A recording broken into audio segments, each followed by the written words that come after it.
Hello, everybody. Welcome to today's show. Happy Saturday. Let's just hop right over to my webcam. Yep, so today we will be playing Kirby's Dream Land. I know for some reason the going live post on Tumblr and on Twitter, I didn't realize this till it was too late for me to fix it. For some reason I put Versus Pinball in there, which is a warm-up game. I mean, not Versus Pinball, not Versus Pinball, Alleyway, which is a game I like to use as a warm-up stuff for, hey, there's Similarity, you're going to be lurking today. Well, thanks for showing up. Thank you for everyone, both active in chat and my silent squad. You're both deeply appreciated. I couldn't do the show without you. I don't do this often, so I might as well. Yeah, so I got some, well, I showed you Donkey Kong for the Game Boy Advance version of the NES version of Donkey Kong, which we'll be playing probably just no more than 10 or 15 minutes at the start of early on, some point in January. But last week, a little while ago, I showed you we got Revenge of the Gator, and now I've got Pokemon Pinball for Game Boy Color. Now this is technically for Game Boy. This is a Game Boy Color compatible game that works with Game Boy or Game Boy Color, and I've never seen anyone think of this as a Game Boy game, but there are actually some cool graphical things they do when you play this in black and white to help make the graphics pop a little more on the black and white screen. Hey there, gamer. Gamer saying hello and thanks for streaming today. Well, thank you for showing up and for your support. So this is Pokemon Pinball, which we will be playing next year or very early on next year. There's a lot of, like, I got this Pokemon for $10 back before it was, it was an impulse purchase game. Yeah, and I'm going to be playing this game in black and white as well as in color because there are actually some neat things they do in the black and white version to help the graphics stand out on a black and white screen that I don't just hear people think about, because it's released well after the release of Game Boy Color. It's thought of as a Game Boy Color game, and that's how it was marketed, but it is compatible with the black and white Game Boy too. Now, this game I was concerned about for Pokemon games on the older systems, even on DS, 3DS, there's a concern for bootlegs, and I knew they wiped it out, but you can see there some little kid penned their name in there. They cleaned it up as best they could when they sold it to me. Unfortunately, I would have rather than left it intact. But at least I guess it helps protect this kid's identity, who's surely an adult by now. But this game, you might notice a weird AA battery sticking in here. This game actually has a motor in it for a vibration to help the impact of the ball against the bumpers and the flippers feel a little more real. And the cool thing about this is that there were copies of this that had the battery cover intact, which often gets lost by little kids. I wanted one without the battery cover specifically so that I know if there's going to be a bootleg one, why would they make it without the battery cover, right? So it has a little kid's name written on it. You can see the scratches from being inserted and removed many times over the years on the back. Lack of battery cover, and there are people who 3D print replacement battery covers for this. Now I did test this with my Analog Pocket, which is the system we will be playing this on, and the rumble works and the game itself works, which is great. And yeah, a lot of people don't realize that this game had a lot of games that are thought of as Game Boy Color games, such as Pokemon Gold and Silver, Legend of Zelda Link's Awakening. Those all had Game Boy modes. So to a certain extent, you can even think of most Game Boy Color games. A Game Boy Color game that looked like this was a Game Boy Color exclusive game that would not run on an original Game Boy. But for most Game Boy Color games, it was actually Game Boy Color is now today more really thought of as the DSi or the new 3DS of the Game Boy series. At the time, Game Boy really was treated as a Game Boy Color was really treated in the manner of a next generation system. So a lot of people think of Game Boy Color games as not really being cross-compatible for the black and white systems, but a lot of them were. Most Game Boy Color games that were marketed as Game Boy Color games were compatible with the original Game Boy. So this is another game. Now the reason I wanted to show this off in particular, is we're going to be playing Kirby's Dream Land, which was by Hal. Hal's first game for Game Boy was Revenge of the Gator, a alligator-themed pinball game. They used a lot of their know-how from that game to make Kirby's Pinball Land, which is a tie into the Kirby series that we're going to be starting. We're going to be doing a lot of Kirby games this month. We're also going to be reading the manuals and reading magazine coverage of the first 3 Kirby's Dream Land games. Now, Pokemon Pinball was made as a collaboration between Jupiter and HAL. So we have 3 Game Boy Color, Game Boy and Game Boy Color pinball games here. So it's kind of interesting how that worked out. But we'll be playing this. I want to get into Pokemania, the 8-bit Pokemon games. Now we played Pokemon Puzzle Challenge as far as we've... Pokemon Puzzle Challenge is the only Game Boy game we've actually... Pokemon game we've actually played. But so this we'll be putting away for later. When it comes time to cover this on my stream, it'll be a new chapter in my stream, and I'm very excited about it. Been playing it for years. So we will be playing Kirby's Dream Land. Here I am ready to boot it up on the Nintendo Switch Online's Game Boy and Game Boy Color library. We'll be playing it with the SN30 Pro gamepad, the Super Nintendo style gamepad with analog controllers. I got this mainly for use with my Analog Pocket, but it does work with Nintendo Switch, and my consoles are within arm's reach of me. I don't need a Bluetooth controller. One more thing to disconnect unexpectedly and mess up my game. One more battery, one more device I need to keep charged. Just have it hardlined, never have to charge it, never have connection problems, we're good to go. But first, we're going to be reading the manual of the game. Here we go. Now, I have an interesting history with the manual with this game. Oh, gamer, you're reading my mind. Have I ever played or beaten Kirby's Dream Land for Game Boy before? I have played... Well, Kirby's Dream Land was one of the games I got with my Game Boy. My dear aunt gave me a rather well-stocked library of Game Boy games when she gave me my system back in 1995.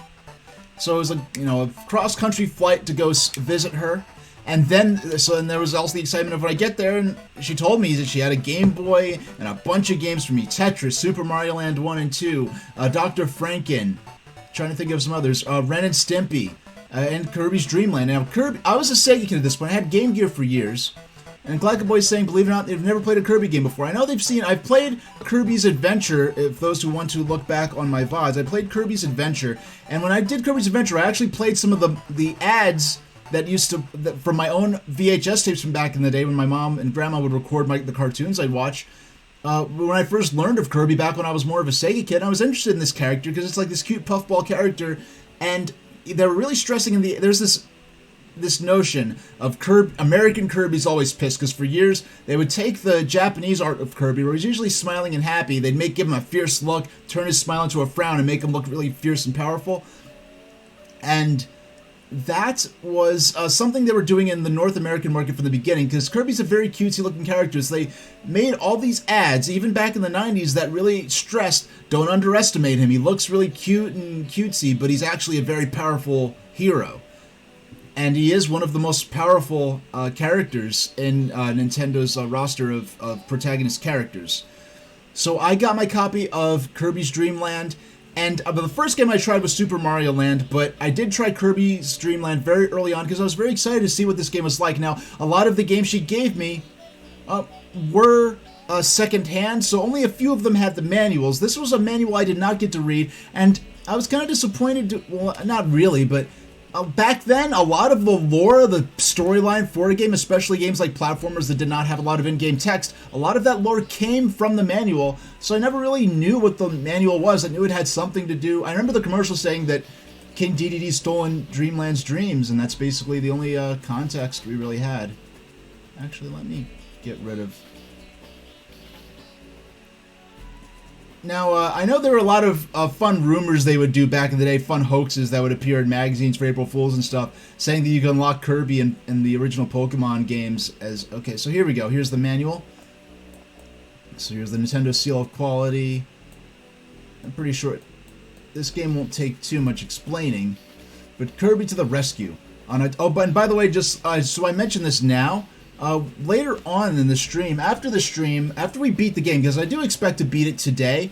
Now, back in the day, I did play this game a lot, but I never actually beat it, and in 98, it was 97, I actually went ahead and, sorry, game, I guess I should add in some alternative, for those trying to use my, my commands down in chat.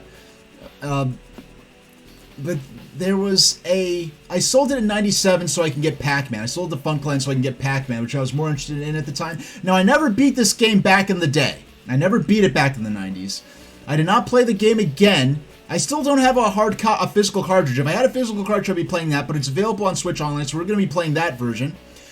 But I did download the game and play through it when it came out on the 3DS Virtual Console, which feels recent, but also like a million years ago. And when I played that version, all I remember is that I played through it and beat it. I really don't remember anything. I got further in it than I ever did as a kid, but I never beat it. So, on a very tiny star, somewhere far away from Earth, there's a very special place known as Dreamland.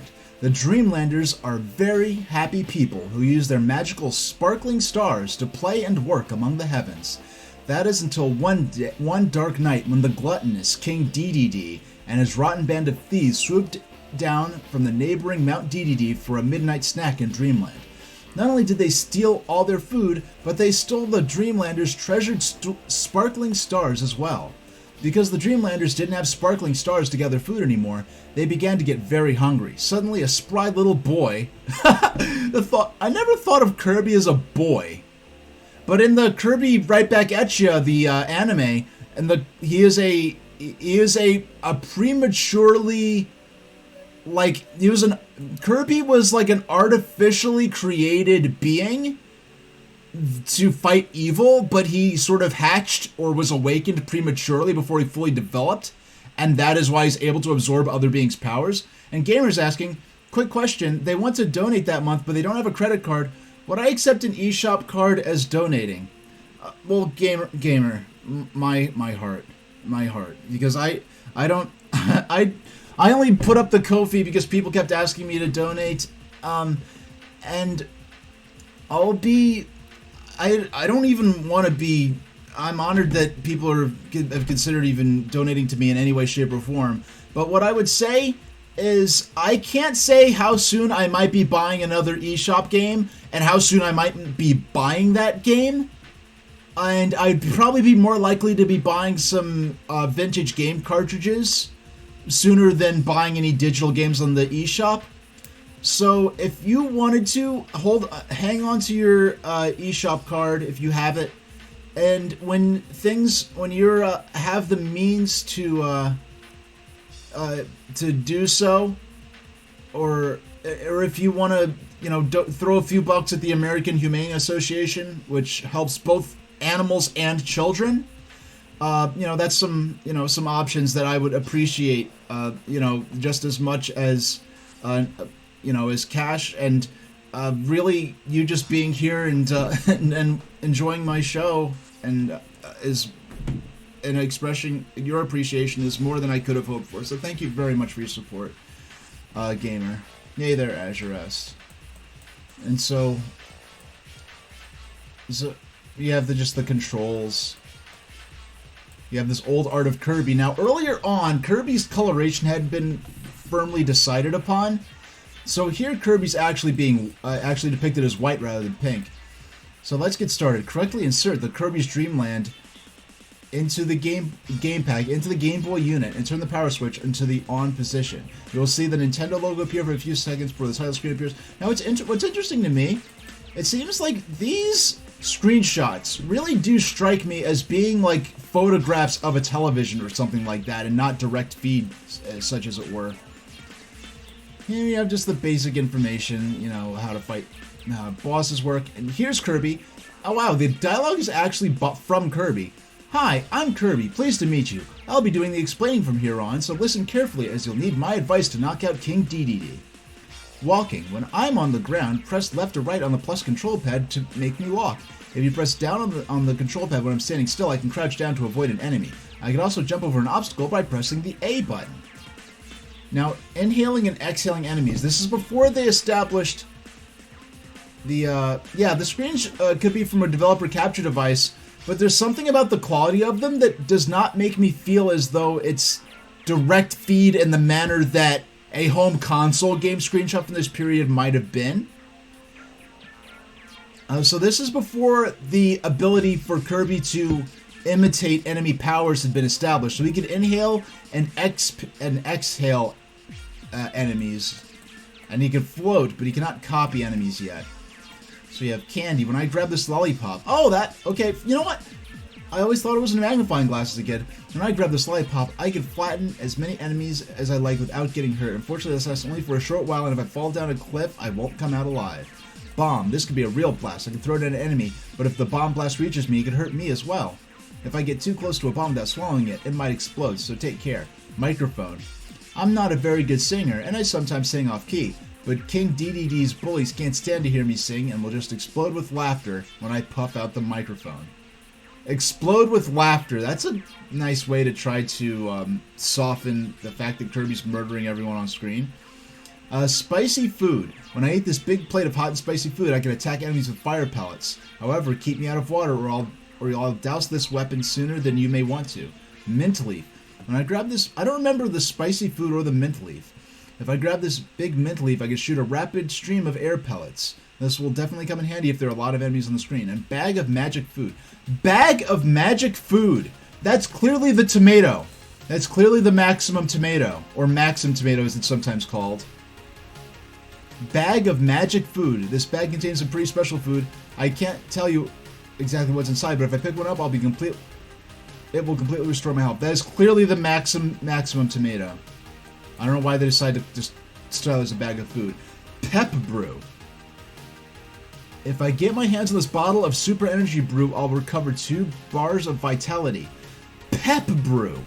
That is clearly meant to be an air tank, or a helium tank, because Kirby's a balloon, whatever. So 1 up, this handy item increases the number of chances Kirby's have by 1. You might not need these extra changes now, but wait till we meet up with King DDD. You'll wish they keep changing perspective. This handy item increases the number of chances Kirby has by 1.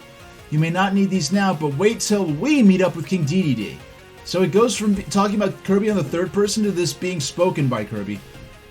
Now, warp star. People of Dreamland use these magical warp stars to travel to nearby places. If you see one, jump on board for a quick trip and make sure you hold on tight. Sparkling stars. After I defeat the last boss of each stage, they'll leave behind one of these special sparkling stars that King DDD has stolen. When you see it, make sure you grab it so you can return it to the people of Dreamland. Once I'm in King DDD's realm, there are 5 stages you must get through. To help you through your journey, here's a short peek at what lies ahead. Green Greens, nature's trail of badness.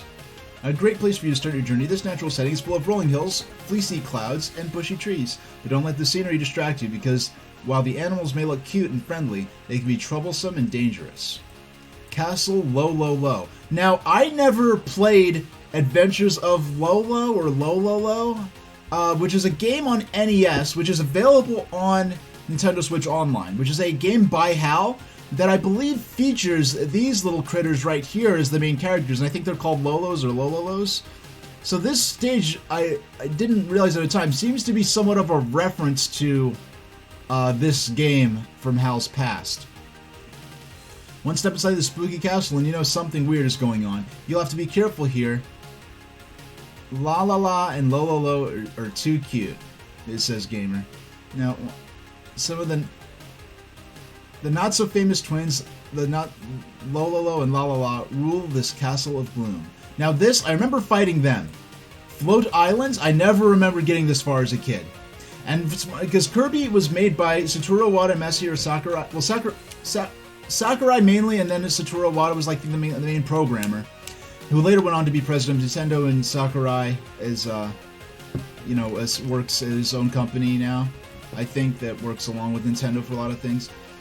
But this may not look like an island paradise rimmed with palm trees, but you don't expect to have a relaxing time here.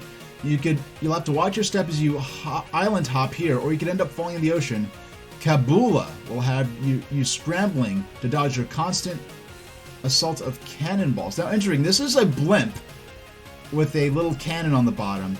There's no eyes, no anthropomorphic element to it as a living creature, but they refer to this as being a creature with female pronouns, which is interesting. It's interesting when things are anthropomorphized as characters that have absolutely no anthropomorphization.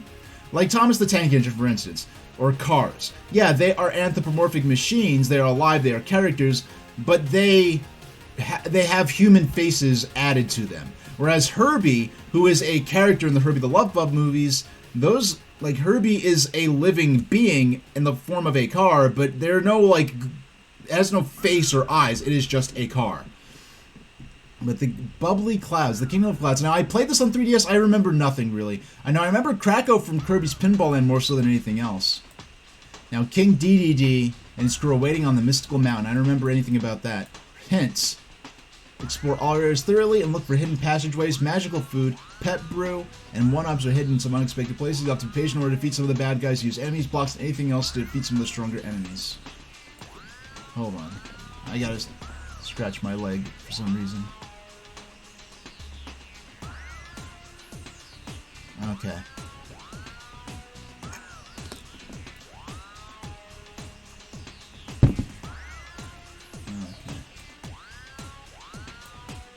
Alright, so here's a hint of what we'll be reading some of later. Now, I went around hunting for magazines like EGM, GamePro, Game Players. I could not find I couldn't find any magazines that were really covering or do previews or reviews of Kirby's Dream Land. It was just a game that kind of slipped past everyone's attention. So let's check out the game itself at long last.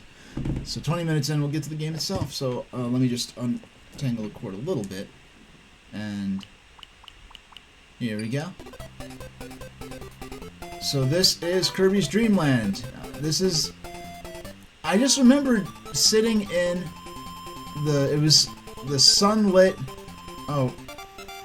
and Clackaboy is wondering if doorworms would get along with Kirby. Yeah, they're just, yeah, cute critters, they'd all get along great. Doorworms would probably, like, share their fruit with Kirby. Yeah, they'd get along great. I mean, Kirby gets along great as long as you don't be evil. I mean, Kirby has, in the deep lore of Kirby, Kirby has actually defeated, like, gods and interdimensional, like, deities and stuff like that, so he's pretty powerful. Now, it's interesting, from the very opening title screen, we have this element where they're showing many Kirbys on screen at once, and a bit of a fourth wall break. It's interesting. And I just remember popping this game on my Game Boy, having heard about Kirby in like 92, 93 when it came out, and then when finally, a couple years later, in 95, being at my aunt's place getting settled, she gave me my Game Boy, my huge library of games, I had it from day one, and this is one of the first games I tried. I was so excited getting to see what this was about. The music, I don't know who made the music. I know, but this is a fantastic soundtrack. Listen to this. This is very, actually reminiscent of, Camille Saint-Saëns' Piano Concerto Number 2. I think the first or second movement. Very similar to this. And this is one of those examples where I'll take, Piano Concerto Number 2 from, I believe, the Romantic era, and play an 8-bit rendition of that, and play it next to an orchestrated rendition of this, and when people, like, challenge, like, is video game music legitimate music or whatever, and I'm like, what about these two compositions? What about one makes this more of an inherently valid piece of expression than the other, just because you happen to know, like, it can't be because of it being from a soundtrack, because most opera is literally soundtrack music. So just a piece of music being made for the sake of a show or another production, how does that delegitimize it when opera is held in such high regard? But now this right here, the reason I'm stalling here, I want to show you this. This here was an amazing moment. I've been playing games since... Oh, and Gamer is asking... oh yeah, Kirby's referring to the work in progress name for Kirby was Tinkle Popo. And do I prefer the name Kirby's Dream Land, the original name Kirby of the Stars? I think for marketing purposes, Kirby's Dream Land worked out great because it expressed what the game was trying to... It expressed what the game was about in a way that made sense to people who aren't familiar with the material. And hey, Bill and chat saying their favorite Kirby track is the one you hear in Smash Brothers. Can't remember what the name of it is. I know it's from a Kirby game I haven't played. The da da da da da da da da da da da. I never played the actual game that was from, but I think I know what track you're talking about. Yeah, so they made Kirby specifically to be a game that would be easier for less experienced players to beat. And I've been playing games from 91 up into 95. And this character right here, I think his name is Papa or something like that. This is the very first time I recognized a boss's behavior pattern. I recognized, okay, he throws a bomb, he throws another bomb, then he jumps halfway across the screen, then he jumps all the way across the screen. And that was that very, very clearly communicated behavior pattern for the boss. This truly did teach me to recognize, hey, enemies in video games often behave in patterns you should recognize and get used to. So inhale, exhale, shoot the bomb right back at him. He jumps halfway across, then he jumps all the way across. I remember feeling so satisfied when I recognized that. And it's interesting, the decision not to have unique boss music there to prevent it from feeling as though it were a significant increase in the stakes to really get the player's tension up. No, we're just gonna keep on playing, and now you have to face this enemy. Okay, so oh my goodness. Now those birds, like these birds here, are almost too cute. Those are actually enemies. They're almost too cute to appear in the game. Now, that there's a Waddle Dee. They later kind of become friend characters to Kirby in later games. Like in Kirby in the Forgotten Land, a lot of Kirby's friends from Dreamland were Waddle Dees. So lots of different enemies to inhale, lots of objects. Now these mushroom guys, I want to trigger him to attack me first. Oh no, he's not going to do that. So these guys are called cappies. You inhale them, you can pull up the mushroom cap and see the little guy hiding beneath it. And they believe the track is called Gourmet Race from Kirby Superstar. Okay. Now what's interesting here is the fact that they decided to put a sign that says in. Now, here's something I only noticed while I was doing the equipment test right before I started the stream. Now let's just wait for a second. As I had it on pause while I was messing with my broadcast software. And I forgot, I don't think this will take too long.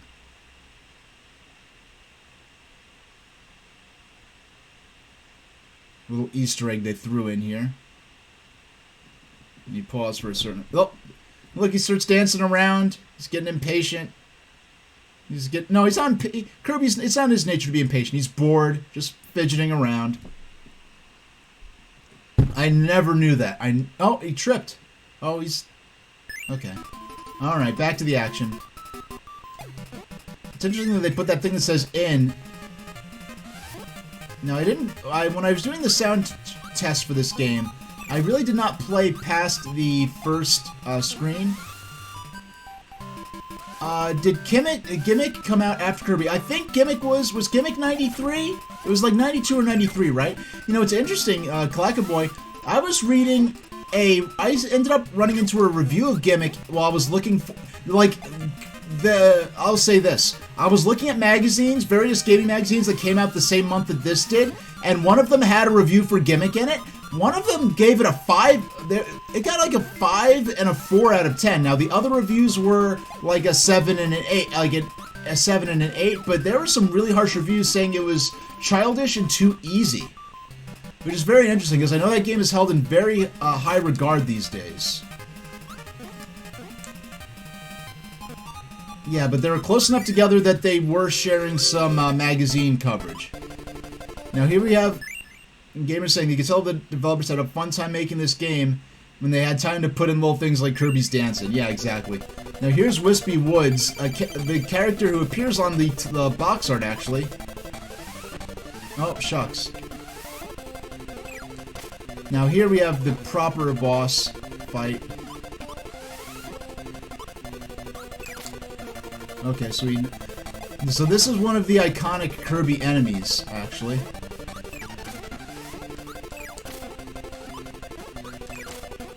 So And so we only have a couple of, he only has a couple of hits left. Oh, I spat the wrong way. And boom, knocked him out. Look at him, he's all like jacked up. He has like one eye crying. Gee whiz. And when Kirby grabs the star, he splits into three and dances around. It's so cute. I remember getting this far, and I remember this music too. Yeah, I remember this music. Now, the manual said this was supposed to be a spooky castle. I never thought of this as being spooky, really.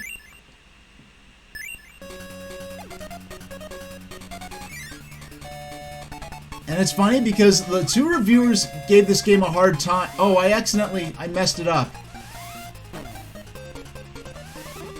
Yeah, I messed up and I forgot exactly how to use the microphone, so I had the opportunity to destroy all those enemies, and I did not. Now, the two reviews that were harsh on it said it was too childish, but yeah, I guess ghosts and spiders, I just really didn't think of it as being a spooky game. And a little witch with a broom. Yeah, I see how this could be a bit of a scary game. Am I playing the NES title too? Not today.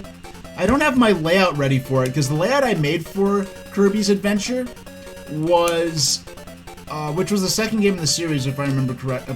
Yeah, the second game in the series. And that was on my NES Classic Edition, which is put away right now.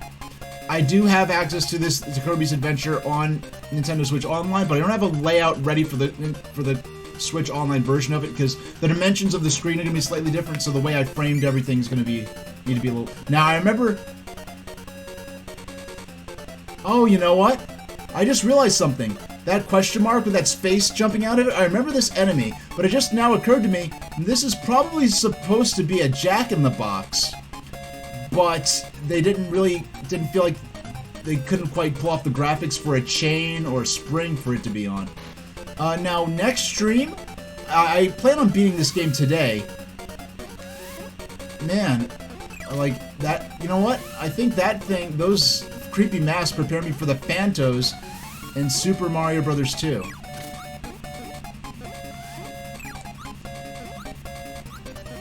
Yeah, it's interesting, for a scary, sort of spooky, haunted castle, they really don't go far in making spooky music. It feels very energetic and lighthearted music.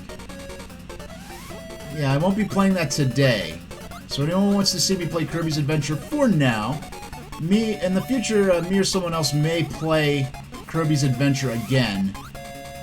Oh, so there are multiple... Wait a second. I see what you're doing, game. I see what this is. I see what this is. Alright. Alright. Yeah, so this is a repeat. This just repeats seamlessly without... Oh, yeah, this just repeats endlessly. Ah, a water section. Alright. Yeah, I don't know, they wanted to... Even as a kid, I understood, oh, Kirby is like a balloon, so these are helium tanks to fill him back up and restore his health. The idea that these are cans of soda is so odd. I guess they thought like a pressurized canister of gas was too complicated for kids to grasp. Ah. There we go. We're invincible for a little while. You have these mummy balls.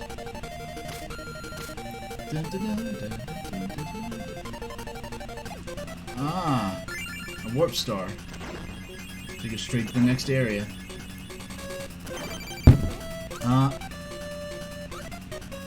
I need to play the game these little critters are from. So next stream, however, we will be playing Kirby's Dream Land 2. The gamer's saying, do I think all the Nintendo characters are in a shared universe or separate worlds? I believe that for the most part they are separate worlds, though I, like, and the Smash Brothers games, like, I think it's a matter of established canon that the Smash Brothers games are about a kid or kids playing with Nintendo action figures. I think that's been rather extensively established. games that I think could take place in the same universe. Like, I believe Splatoon could potentially have some, like, theoretically, Star Fox and Metroid could be in the same universe, because somewhere out in space they could be planets with, like, anthropomorphic beings that resemble animals from Earth, for instance. Or, like, let's say maybe Metroid and F-Zero could potentially be in the same universe, where, you know, in the same universe. Oh, okay, so that's the spicy food. I forgot. I remember this music. I remember this music, but I don't remember it being... Oh, doggone. Yeah, it's all gone already. I remember that music, but I don't remember it being associated with the spicy food. I didn't even remember that the spicy... If I hadn't read the manual, I would have found the spicy food have been like, what the heck is this? I don't remember this power-up at all. Yeah, so there's some games that potentially could be in the same universe, you know, if you want to make that a headcanon. But nothing too serious. Yeah, I don't seriously think that. And it is fun to explore, for instance. And it's something I do with things, like, theoretically, like, if we were to assume that the Hunger Games that universe takes place in the future of today as we know it, like, pretty much any movie that takes place in the normal, regular, real world could be thought of as taking place in the same universe as the Hunger Games, but in the distant past. And then there are certain games like the Final Fantasy games, where certain Final Fantasy games are implied to have distant links, where there's lore in which Final Fantasy X takes place eons before FF7, so far back that nearly all recorded history has been lost. And then Final Fantasy VII takes place ages and ages after the fact. So this is an interesting how they... You know what? I don't think I ever got through this... I don't remember ever beating this boss as a kid. I think this right here is as far as I ever remember getting as a kid, and I think it's because I did not understand... Oh my goodness. I did not understand that you could rise and fall through the platforms. Oh my goodness. It is so... Yeah, it's not easy to...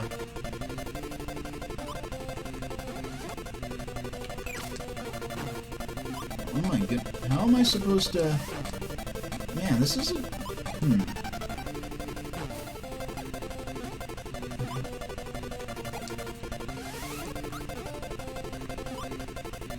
Okay, so I get behind him. There we go. Alright, alright.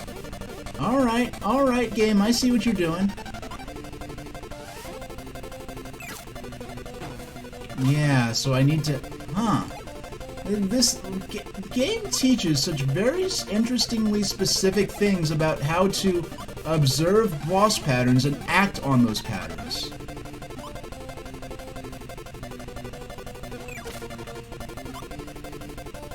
Yeah, that's what I would say. This game does such a very interesting job.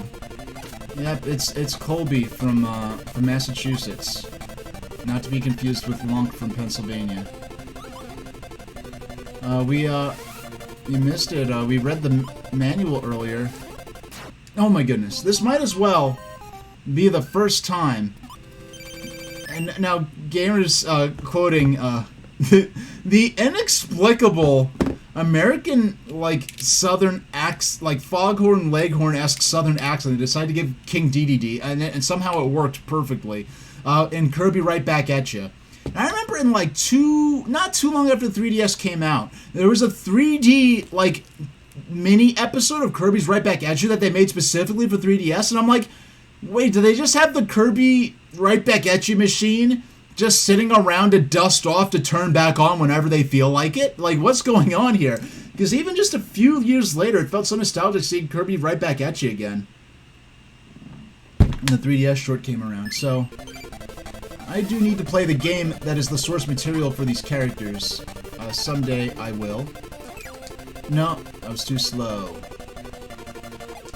Oh, so only their TVs that... I mean, I swear, I can't help but think of these as being TVs. So only their TVs actually deal damage to them. And only now do I recognize I never really noticed one of them actually does have a bow. Because I know they're supposed to be brother and sister, I never realized one of them has a bow. And that shows how much they put more detail into these graphics than the Game Boy screen was able to accurately reproduce. And for being used to Game Gear, right? As a kid, being used to being able to easily play my handheld games in the dark in the backseat of my parents' car, I was interested, knowing I was going to get a Game Boy soon, I was interested to see how well I would be able to put up with games only in black and white, having an unlit screen, and frankly, the quality of the games, and the quality of the games were just so much fun. I didn't care about not being able to play in the dark. I mean, I would like to have been able to play in the dark, but the fact that I could not was not something that ruined my ability to have fun. Oh my goodness. Yeah, actually losing a couple of lives to these two. So we got one. Sorry. So... oh no. So he goes by, I jump up, spam. I think one... oh my goodness. One more hit should do it. Yeah, so we were reading the manual for this game earlier. Reliet, if you're, and I was surprised to see that the Maximum, or Maxim tomato, they decided to localize as a bag of special food. And the gas tanks that are Kirby's normal, like, life restoration items, they decided to describe those as cans of soda. Even as a kid, I understood that those were supposed to be gas canisters. Because, oh, Kirby's like a balloon, so he uses helium to increase his health. Got him. I don't know why they decided to warp us outside. Okay, I guess so they could do the little dance animation.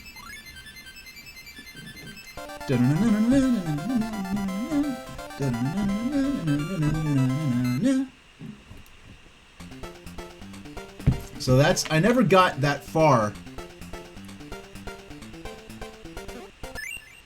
So, gamers saying I'm gonna stop. It's crazy to think Kirby Right Back at You still hasn't been fully re-released outside of Japan. Japan has a Blu-ray release this year. It's around $500 on eBay if you want one. That's crazy. Now, you want to hear about Nintendo anime adaptations? There's a dub of the F-Zero anime, which was very short-lived. It did not do well at all, and they only aired the first few episodes, and so almost the entire series, the entire dub is lost media, which is very interesting. And the company that did the dub no longer has the rights to it, so...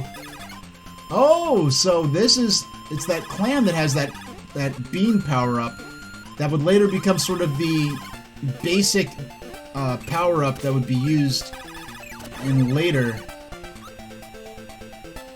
yeah, I never was able to beat the boss in Castle Lolo, though, because I did not realize I could press down to warp through, to pass through platforms, which is not something that's mentioned in the manual, I don't think. Though I did actually skip over a lot of the basic controls, so... oh yes, there's an F-Zero anime.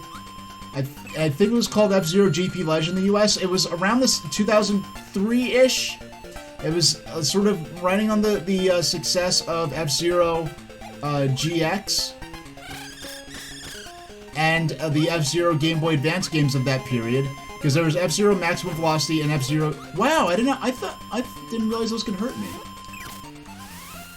And F-Zero GP Legend, or Grand Prix Legend, I guess, for Game Boy Advance, which was later on in 2003 or 4. And only the first 2 or 3 episodes were even aired in the US. It was... the ratings were so bad they immediately stopped airing it. So the, there we go. Yeah, we needed that power up. Oh, goodness gravy. Now, oh. You look like a bootleg Diglett, only Diglett didn't exist yet. It's kind of crazy thinking back on it, because I first played this game in 1995. The following year, Pokemon came out in Japan. And I think of Pokemon... I mean, from when it came out in 96, when it became popular enough around 97 to really start being taken note of in North America, and then in like late 98, I think, or 1999, when it finally came out in North America. Oh my goodness. So, oh my, alright, so there's spikes down there. I almost warped down onto the spikes. Okay. So, in gamers saying maybe Discotech can release the F-Zero and Kirby anime like they just did for mastering. Oh, they've remastered the the Fox Kids dub of Digimon on Blu-ray. You know, the Fox Kids dub of Digimon is interesting because there's so many ways in which it's unfaithful to the original version in Japanese. There's so many ways in which sometimes the censorship they attempt to pull off to soften or make the subject matter or the events of that show palatable to late 90s American sensibilities is so paper thin that you can tell the writers and the voice actors doing the dub are like, haha, we know you know what's really going on. Oh, they took the Japanese Blu-ray footage and mixed it with the audio from the Fox Kids and Saban dub. Now, I know there are probably some things they'd have to do where they actually have to do some editing aside from just overlaying the Fox Kids audio, the Saban audio over because there's some scenes they clearly cut. Sometimes they'd hold on a certain scene longer so they don't have to show something else later on. And the infamous thing about the Saban dub of Digimon Adventure 01 was that basically every quiet, reflective, thoughtful moment was replaced with bad jokes. Like, they were terrified of having it be too quiet for too long. And they do it a lot when a character is not explicitly on screen. Like, when they're visible, but their back's turned to the camera, or the camera's zoomed out so you can't quite see their mouth, and they'll add in all kinds of bad, pop culture references and stuff. But that added to the charm of it, and it's helped. That is what made that series marketable in the West when it otherwise would not have been. And I have to stop saying frankly so much. If I say something, of course it's going to be true. But what I found interesting was I love Pokemon to death. But when I got into Digimon around that time, when I discovered the Digimon anime, my thinking was, well, I guess what fascinated me was that Pokemon was another world, right? It was another universe where these magical creatures being part of everyday life was sort of the hook of this other world. Whereas Digimon featured kids that were from what we accept to be our world, who then go to a different world to encounter all these strange things. So we're dealing with a magical other world, but the main human characters are from my world, so I could relate to them to an extent, having to deal with things like school life and dealing with parents and such. Oh. Okay, here she is. The evil blimp that the manual says describes with female pronouns. Oh, this is fun. I would have remembered this for sure as a kid, because I loved blimps, and I would have remembered a stage where the genre shifts like this. Oh, okay, that was a little too easy. And gamers saying they're also remastering the Digimon movie Fox Kids and Saban, and releasing it for the first time sub-versions of the 3 movies that Saban... Yeah, and they bring a lot of the voice actors who are voiced in the 3 separate movies. There'll be a new dub of the movie. What? That is... Now, who's doing this? Discotech. I never heard of this company before today. Nice play on words, Discotech. Playing on the actual term discotheque. Tech, T-E-Q-U-T-H-E, or however it's spelled, in the context of, like, bibliotech. Like, but any... yeah, that's a... Now, I know this music from Kirby's Pinball Land. And they use this exact track in the game, actually. Now, it's going to be interesting to see how much the main characters' voices have changed.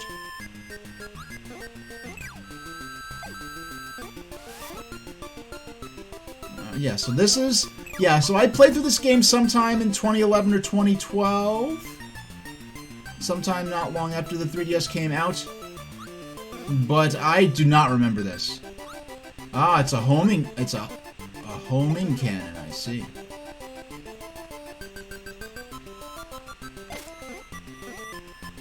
Man, you are honed in on it. Jeez. And these guys get mad if you try to inhale them. Oh my goodness. Yeah, they just crash into you. No Angela Anaconda for the Fox Kids remaster because they couldn't get the rights to that show. It's interesting that they actually tried to get the rights to try to see if they could include the Angela Anaconda segment. Because... Yeah, we'll just leave you guys alone. Because Angela Anaconda started off, like, the first, like, the earliest material of Angela Anaconda was on Nickelodeon as part of Kablam, and then she got her own show when Fox Family picked up the rights. Or was it on Fox? I know it was on Fox Family, but it was also on regular, like, broadcast Fox 5 or Fox 11. Channel 5 was my local Fox affiliate in New York growing up, so excuse my regional bias there with that terminology. Okay, so they blow up. And you do not want to inhale them. Okay. I'm getting the hang of these guys. Okay, I was too close. Woo, uses crazy go nuts. Let's, there we go. There we go. Got him. Parasailing down on... Now, they have the ones with the proper face, the ones that are just Cyclops, these two different Waddle Dees types. In Kirby's Adventure, the Cycloptic ones actually have the... Yeah, the Cycloptic ones have the beam weapon, I believe. Oh, okay, I was trying to see if I could take out the... Oh my goodness, down to just a couple of things of the hell. Okay, I think these things later on inspired Meta Knight. I forgot if Meta Knight is in this game or not. Man, you gotta put those beam weapons away. You're making the Game Boy chug a little too much there. Really challenging the limits of how many objects and effects the Game Boy can handle on screen at once. Oh goodness. I think that's our second or third death. And probably one of our first or second death outside of a boss fight. Oh my goodness. Why was I not ready for that?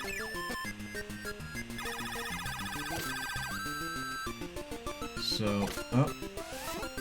It's a little... Yeah, what's tricky from my perspective is the fact that there are several different types of enemies. Like, there's some enemies that look the same but behave in different ways. And perhaps those could have had more unique distinguishing features.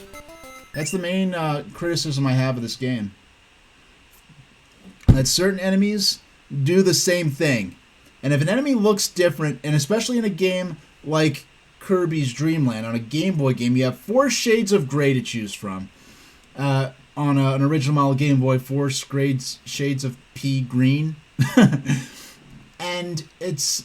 When you have so few colors to work with, you need to be able to visually distinguish, okay, that's so-and-so, it's going to attack me with a beam weapon, or that's one of those winged guys, he's going to fly around in circles, then charge at me. And a gamer saying, also, GG on being the blimp boss, it took me so long to defeat it the first time they played it. Okay, I did get lucky because I noticed, like, I'm being a little reckless, I need to pay a little more attention to their bullet patterns. But I ended up just sort of brute forcing it and winning. I would say that boss, that blimp boss, she is harder. Her bullet patterns and her actual movement of the ship itself is a lot more challenging than Tatanga, the final boss of Super Mario Land, why is the Super Mario Land not yet available on the 3DS Virtual Console? I mean, on the Nintendo Switch Online's Game Boy library. It's kind of silly that it's not. Because frankly, if I finish with the magazine reading and everything else, my temptation would be to just pop open Super Mario Land and just play it for no reason. And that's a game that takes around about an hour to beat. I've played through that game 3 or 4 times on stream.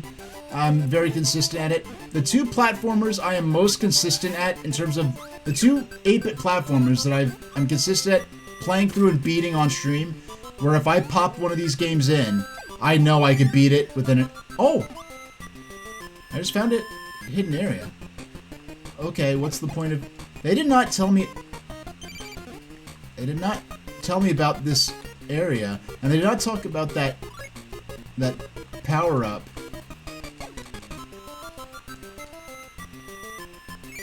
Okay. Hello. Okay, I'm surprised this is just a mini-boss. Oh, so you can... I believe this guy is called Krakow. Giant...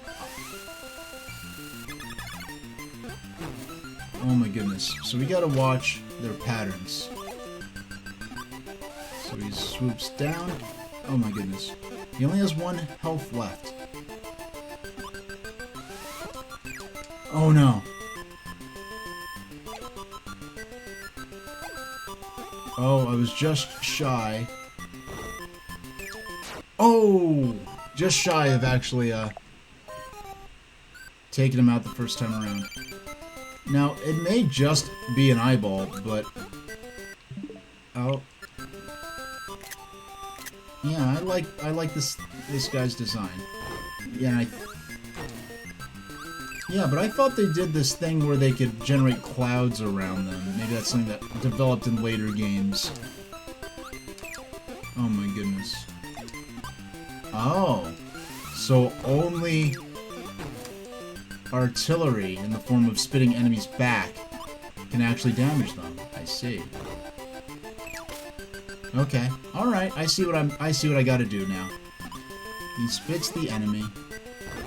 He spits 4 cannonballs, I spit it back at him when he flies down and out to the left. There we go. I noticed... Okay, we might fight him again, because I noticed he was not destroyed, he just kind of got knocked out, Smash Brothers style. Another lemon. I guess flight lemon? Helium fruit? I don't know.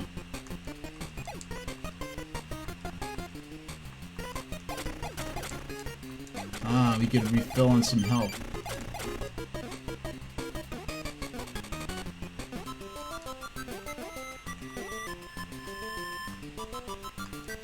Alright. They actually put these guys in a position where it was not... Oh my, I need that. I want that maximum tomato down there.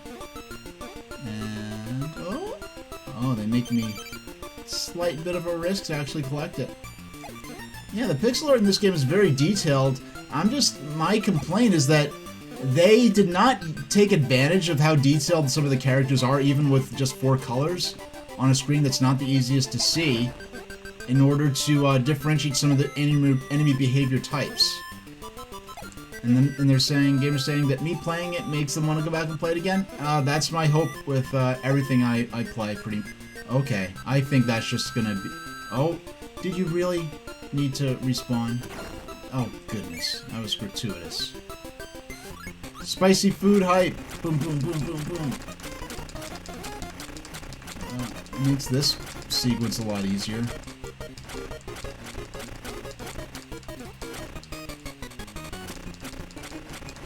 There we go. Okay, so we're going up. Oh, okay, this feels like we're about to fight the stage boss itself. Oh, Krakow round 2. You're gonna... Ah, there's his cloud cover. This is how I remember him looking in Kirby's Pinball Land. If this guy's in Kirby's Adventure, I forgot all about it, honestly. Okay. Goes to that side. Has the double beams.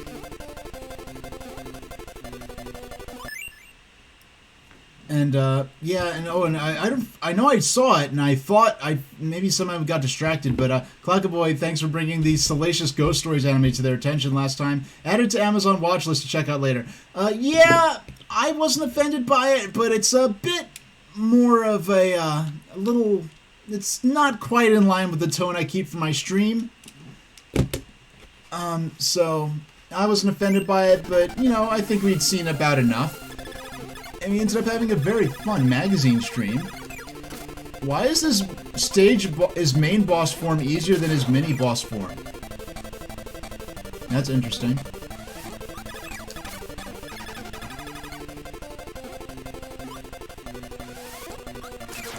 Oh my goodness, why did I should not have jumped. That was the most foolish thing I could have done. I would have defeated him if I hadn't jumped when I did. There we go. There's only one more stage left, or two more? I forgot what the stage after this was supposed to be. Oh wow, we're already... Are we seriously gonna... Yeah, thanks for the GG, gamer.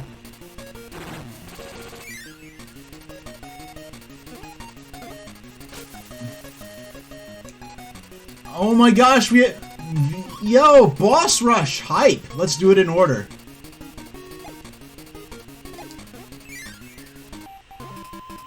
Oh, okay. You know what? Now, spoilers for Kirby's Adventure, because it's actually a really amazing moment of the game. Is that moment at the end? It's like the second to last level of the game, I think. The second to last level of Kirby's Adventure goes back to being a sort of a recreation run-through of Kirby's Dream Land.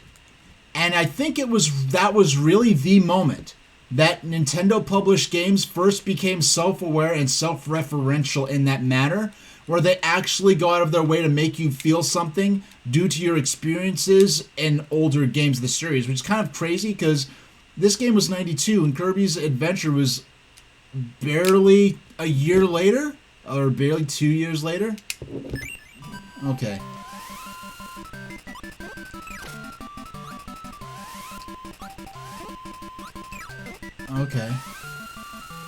Okay, so we have a harder version of greens here. So they're doing something similar here where there's I thought it would just be a boss rush. Oh, excuse me, who are you? Who is this guy? Who is this guy? Me no trust you? Oh. Okay, I don't know what that was about, but... Oh, do you have to fight... Are you going straight to fighting Wispy Woods? Okay, alright. So you have little express versions of the stage we already beat. Oh my goodness.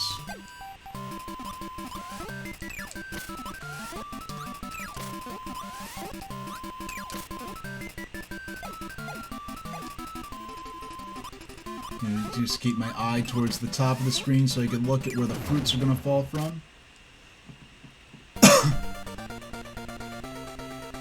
Alright, we'll fight the Lololo siblings next.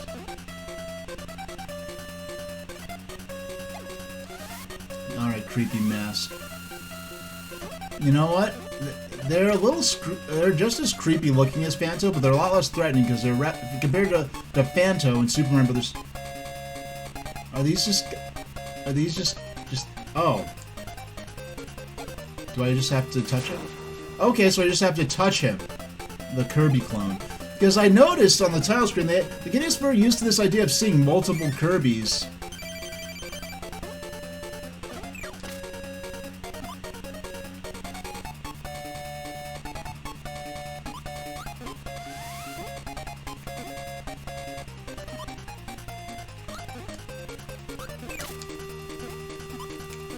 Oh no, why'd I do that? Okay, and I didn't even gain anything for doing so.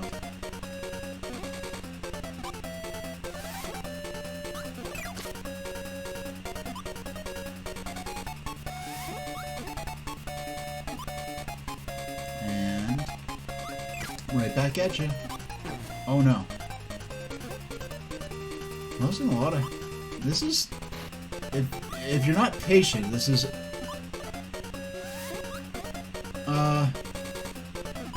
I don't know. I've watched some reviews for Wish, and I know there are a lot of references to earlier Disney animated films.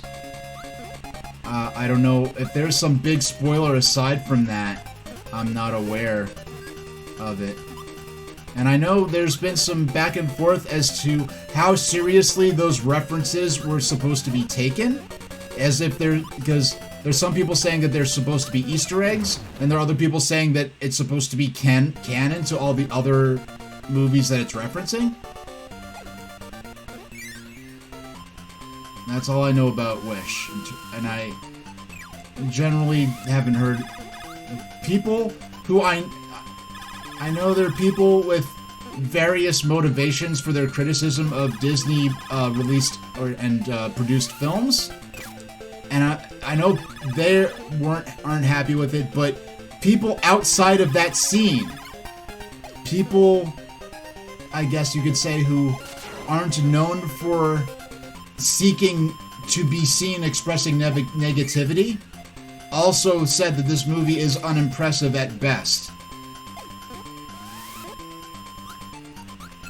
Now, if anyone watched it and liked it, I'm happy for them. I personally, like, for my perception, just based on the animation alone, it seems like they desperately wanted to make a cel-animated film, and you just could not get the permission to do so, and the budget to do so, so they did the best they could with CG.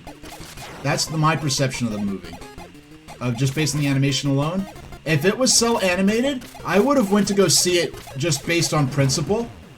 And now I'm glad that that movie was not cel-animated, because if they made the exact same film that actually came out, but it was cel-animated and therefore cost that much more to make, I feel like Disney would have been permanently frightened away from ever even considering returning to cel animation.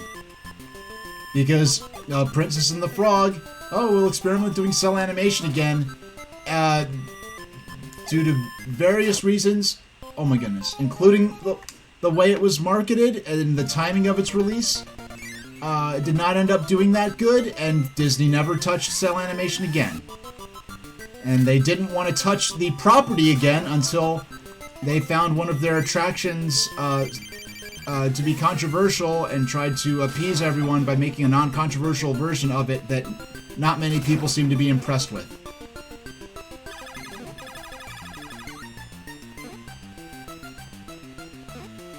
Yeah, that's the extent of my opinion on that.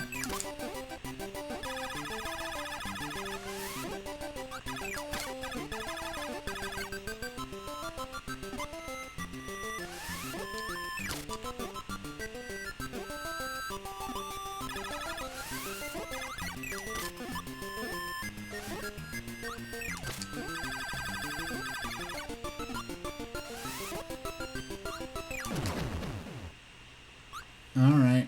I mean, we had practice with these guys before, so... Alright, final boss time, maybe? I'm guessing... Ah, so you can do that too, huh?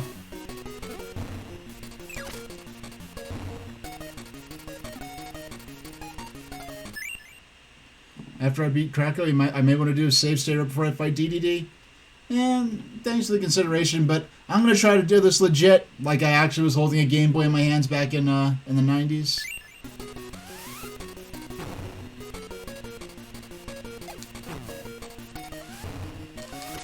Oh. Well. Why do I have 0 lives, though? I don't feel like I died that much, but... If we do die, that's just part of the game.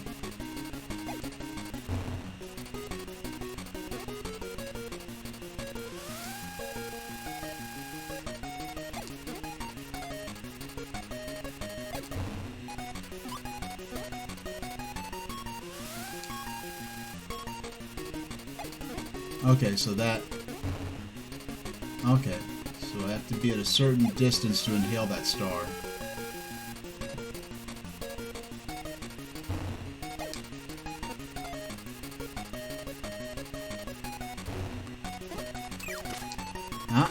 second hit. Now, this does not seem like the kind of game where the bosses are going to be of such a nature that they will actually... oh, nice. Okay, so we act... Okay, so let's see how they treat the game over in this game.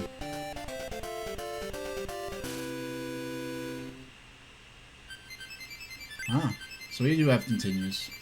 I'm probably just going to lose all my points. Oh wow, they even let me keep my points? Jeez, that's very generous for a game over.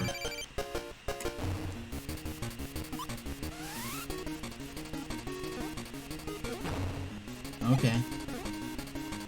So if he's all the way by the pole, so if he goes all the way by the pole, then it's too short to safely try to inhale the star.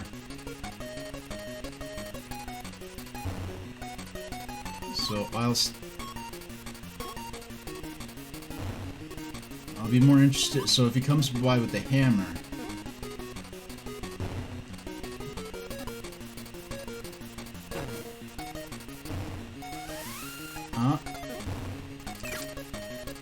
oh, that didn't damage him. Come on.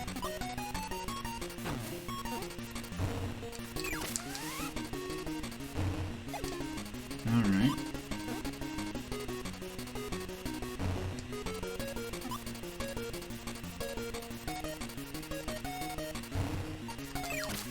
There we go. Yeah, even if I did have to beat all 4 stages, that would just be part of the experience for me. Because, for the most part, I would like my experience to reflect the experience someone would have had playing this on the original system at the time.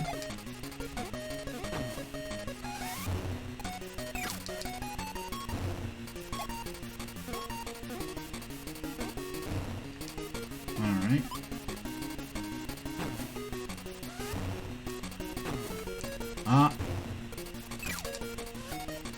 I think we're about halfway there. And he is actually using more... Okay, using more advanced... Okay. Yeah, his tactics, his move, his behavior is actually changing as... Oh, come on. That felt crummy. That felt unfair. Yeah, that boom when he falls is very... Okay. So sometimes, I wonder how you could tell...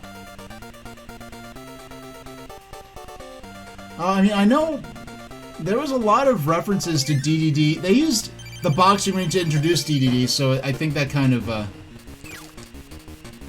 Now, I think the biggest advance we're going to make is avoiding taking damage earlier on in the fight.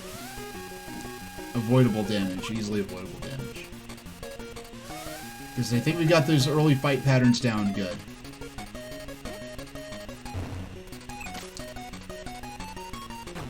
Oh, so he doesn't often do that jump, though. And I'm already down to half health because of that. Doggone. Now I'm being overly sort of wary, and I missed a couple opportunities to attack him there.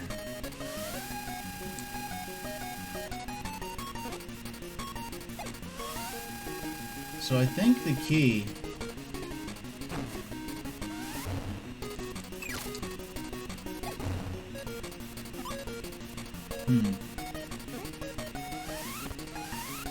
So how do I know... Might be to stay relatively low to the ground and not use the inhale, the high flight so often. Oh, okay. I didn't think that he doesn't. Sometimes when you strike a boss, you get iframes, and that's not the case here.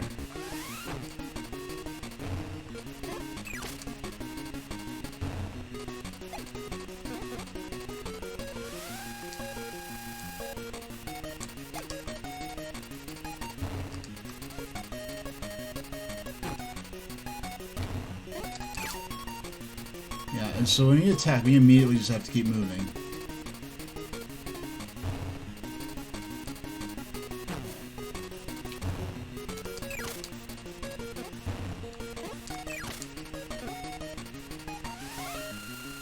Oh, no.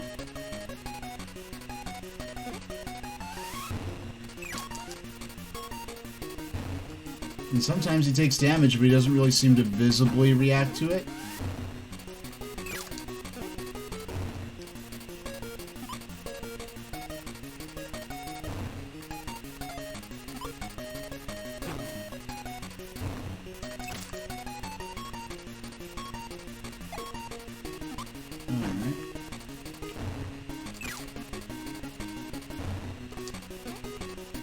We're gonna have to take an ad break within a few minutes.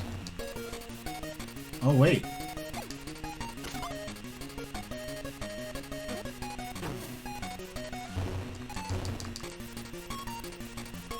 Wait, I got so in the zone that I didn't... Okay. I got so in the zone that I didn't realize I was defeating the enemy. I was like, I beat the game. That's how it happens, though. You get so into it that you don't realize you're beating the game.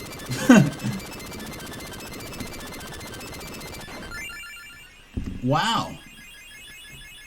See, I played this on 3DS about 10 whatever years ago. I do not remember this.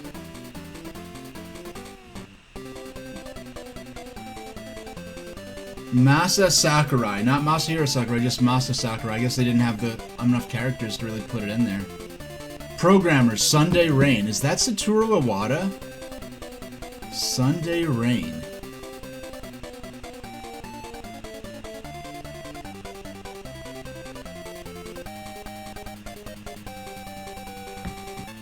Yes, thank you, Yuni Shikawa. Thanks, Bubby. I don't know who Bubby is. Special thanks, Cypher. Talk about a hacker name.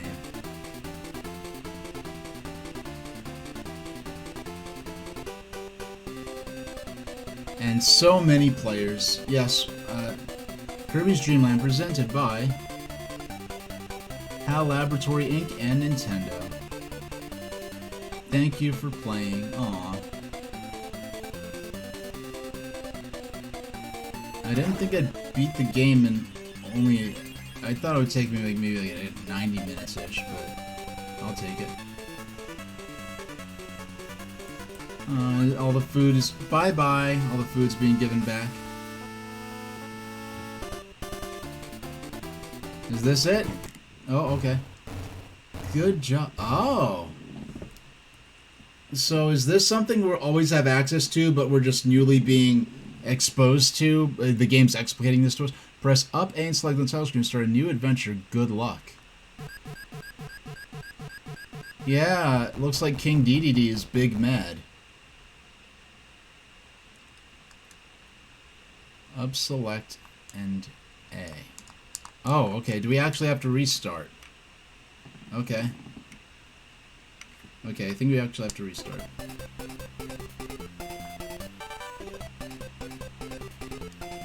Extra game.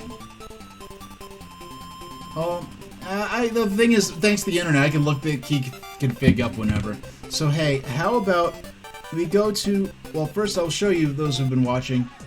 We are next going to be checking out Nintendo Power, where they actually have some preview content for this game, and hold on, let me get up to... Yeah, there we go. That'll do it. That'll do it. Perfect. So, yeah, how about we go to break screen for a little while, we come back, we check out the magazine and see what they had to say about the game, and maybe we'll try out the second quest before we finish up for tonight. Because I've decided recently I'm not going to run a stream. I know traditionally Twitch streams are like a minimum 4 hours, but the way in which I cover games, I don't feel compelled to do a longer stream than the content like it's almost to an extent as though I'm doing a live YouTube video, a presentation about it, and just doing it in a live format. Well, whatever. So we will go to our break screen. I drop some credits for the artists, and I will be back. And yeah, I'll give it 6 minutes this time around. There we go. So I will see you soon, and thank you for watching.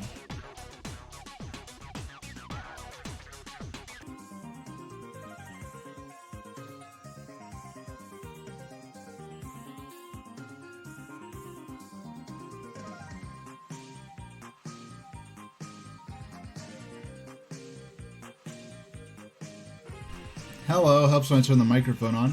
For those curious about this current music selection, it is from Heiankyo Alien here, which I can't quite get it to focus in on, but this is a game we'll be playing in early 2024. But for now, we just finished Kirby's Dream Land and discovered that there was an extra game.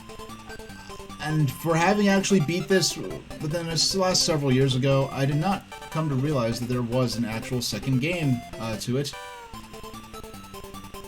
Yeah, I really just remember nothing. I remember nothing about playing this on 3DS. I remember more about playing it in '95 than I did playing it on 3DS ages later. But for now, I'm gonna check out. There wasn't a lot of magazine coverage I could find of this game. This game kind of snuck up on everyone. But this is so we'll read through this magazine, see what they have to say about Kirby, and then maybe take a swing at the extra game. As they call it, this sort of second quest, and then call it a stream, probably. So Mario Paint. Music, moves, and masterpieces. So this is in the, this is 92, so we're Link to the Past to the hot new Zelda game. I have the massive strategy guide for it. Yeah, that's true. Like Gamer said, at one point, then this game was going to be published by HAL, separate from Nintendo. So I don't know if that had to do with the marketing for it, but they definitely, in terms of the actual television material, they definitely marketed it like any other Nintendo game, but the magazines didn't really seem to be hot on it. I guess it didn't look that... So now, the Super Nintendo Entertainment System launched in North America at $200, unadjusted for inflation. And unadjusted for inflation, Nintendo actually did release a number. They released Super Nintendo, N64, and GameCube at the $200 price point, unadjusted for inflation. So the Super Nintendo, $100. This is a price. When we actually watched a sales representative training video about this promotion, the new Super NES control set gives you the ultimate power of choice. We've given Mario a break by taking the game pack out of the package and lower the price and to put the control where it belongs, with you. So the question arises, which game will you buy first? How about the arcade sensation Street Fighter 2? It's a knockout. Are you into art? Mario Paint, sold with the new Super NES mouse, may be just the ticket. How about the new epic Legend of Zelda game? F-Zero? Final Fantasy 2? Are your sights set on the amazing Super Scope 6? The choice is yours, and with a price tag of only $99.99, looking you in the face, how can you refuse? Exercise your power to choose. Choose control.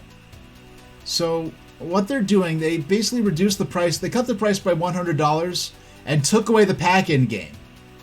And they spun it by saying, hey, we're taking the Super Mario World out. So hey, maybe Super Mario World isn't the game that has you chomping at the bit for a 16-bit console, but one of these other are. We reduce the price, you buy the game that you want, and it's still going to cost less than the Super Nintendo did with the Super Mario World game pack included. So, on one hand, it's a bit of spin, on the other hand, it's a potential strong proposition, because I believe the Genesis was already selling at that $100 price point.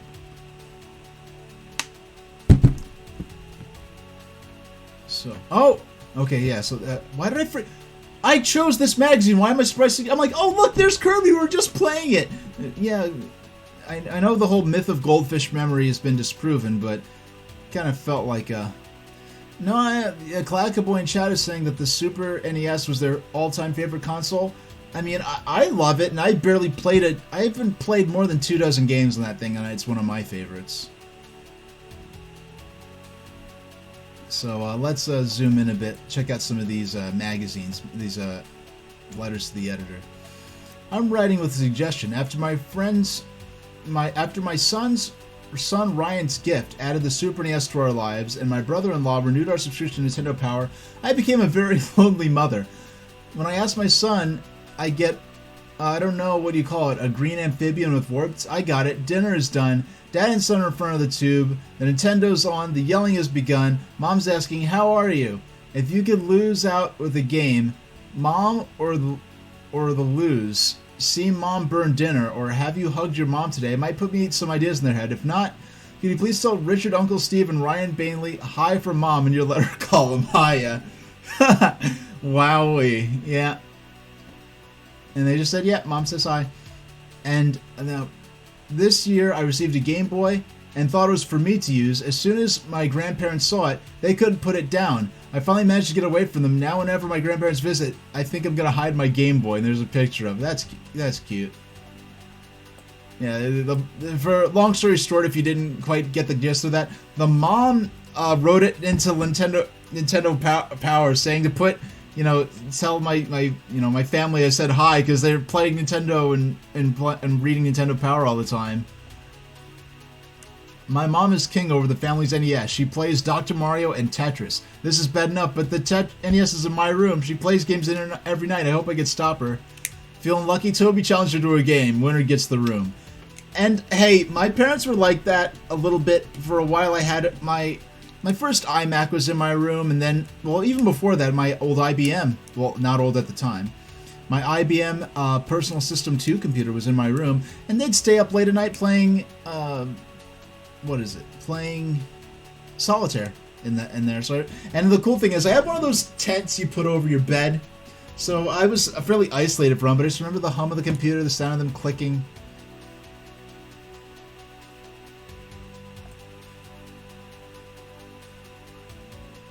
Alright. We'll be here all... Oh, no, here's something interesting. You've heard bits and pieces about Nintendo's upcoming CD accessory for the Super NES. What else would you like to know about it? Write us and we'll try to answer all of your questions.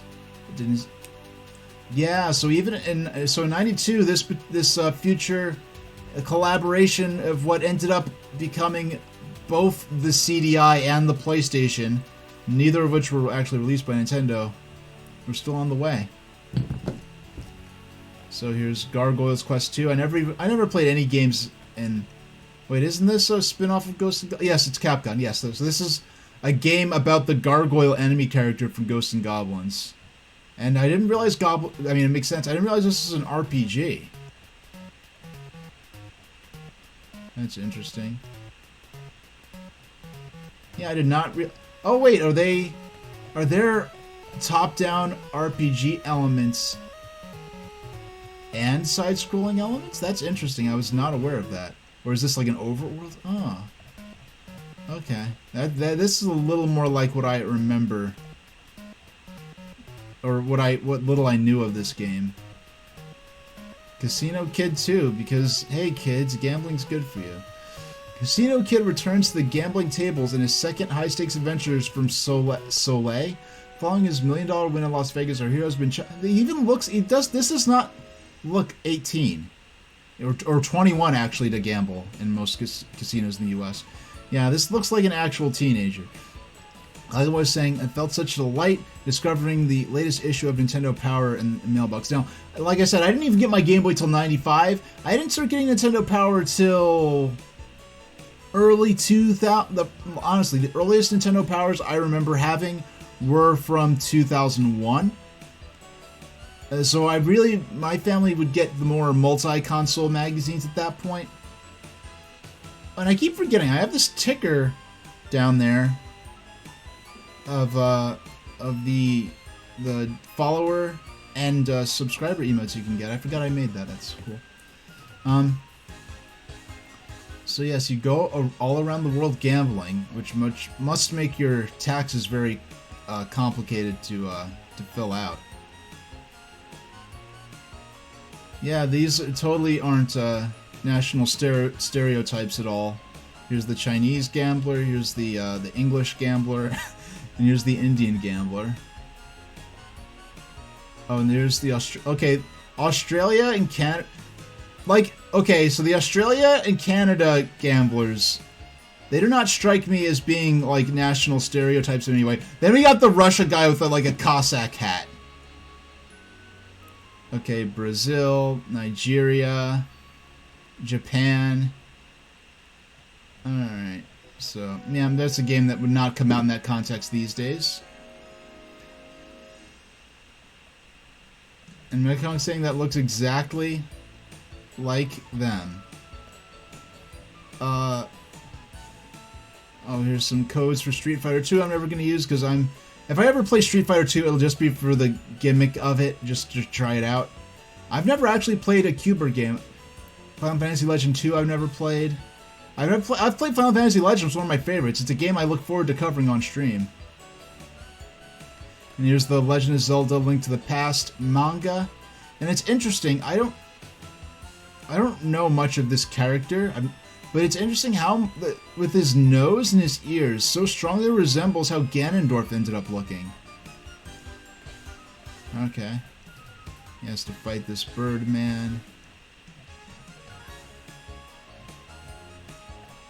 Yeah, maybe we'll read through these someday when we actually play Link to the Past. Which, if I play it, it would probably be fun to do it using the official player's guide. I know, I do appreciate this sort of gritty look. Look at this, it's like a Cyclops. He has bandoliers with grenades on them. That's kind of breaking the medieval fantasy theming a bit. Ah, here we go, Kirby's Dream Land. Hoover Maneuvers. Now, the residents... Oh, we'll zoom this in a bit. Because the residents of Dreamland lead an extremely peaceful life until a gluttonous beast named King Dedede and his villainous henchmen invaded. They stole all of the Dreamlanders' sparkling stars. In Dreamland, sparkling stars are used to gather food. Obviously, a lack of food can be a big problem. They need help. The star of this Nintendo Game Boy show is a very versatile little critter named Kirby. He can inhale the most enemies and spit them out at other enemies to give them a taste of their own medicine. By pressing up on the control pad, Kirby will take a big gulp and fill his body with air so he can float over obstacles and/or enemies. When Kirby is floating through the air, you can press the B button to make him exhale a blast of air, which can also wipe out a majority of Dreamland trespassers. If Kirby floats high enough, then exhales, he can come crashing down on an enemy and not take any damage. Kirby begins the game with 6 vitality blocks. Each hit he takes from an enemy causes him to lose a block. Go get him, Kirby. The people of Dreamland are counting on you. Alright. The graphics in Kirby's Dream Land are really great. Each level is different, and that helps to make this a truly enjoyable game. Kirby will have no trouble negotiating the terrain, though he can fly. Some levels are horizontally oriented and some are vertically oriented. This helps to vary the gameplay. Cinema scenes appear throughout the game as well.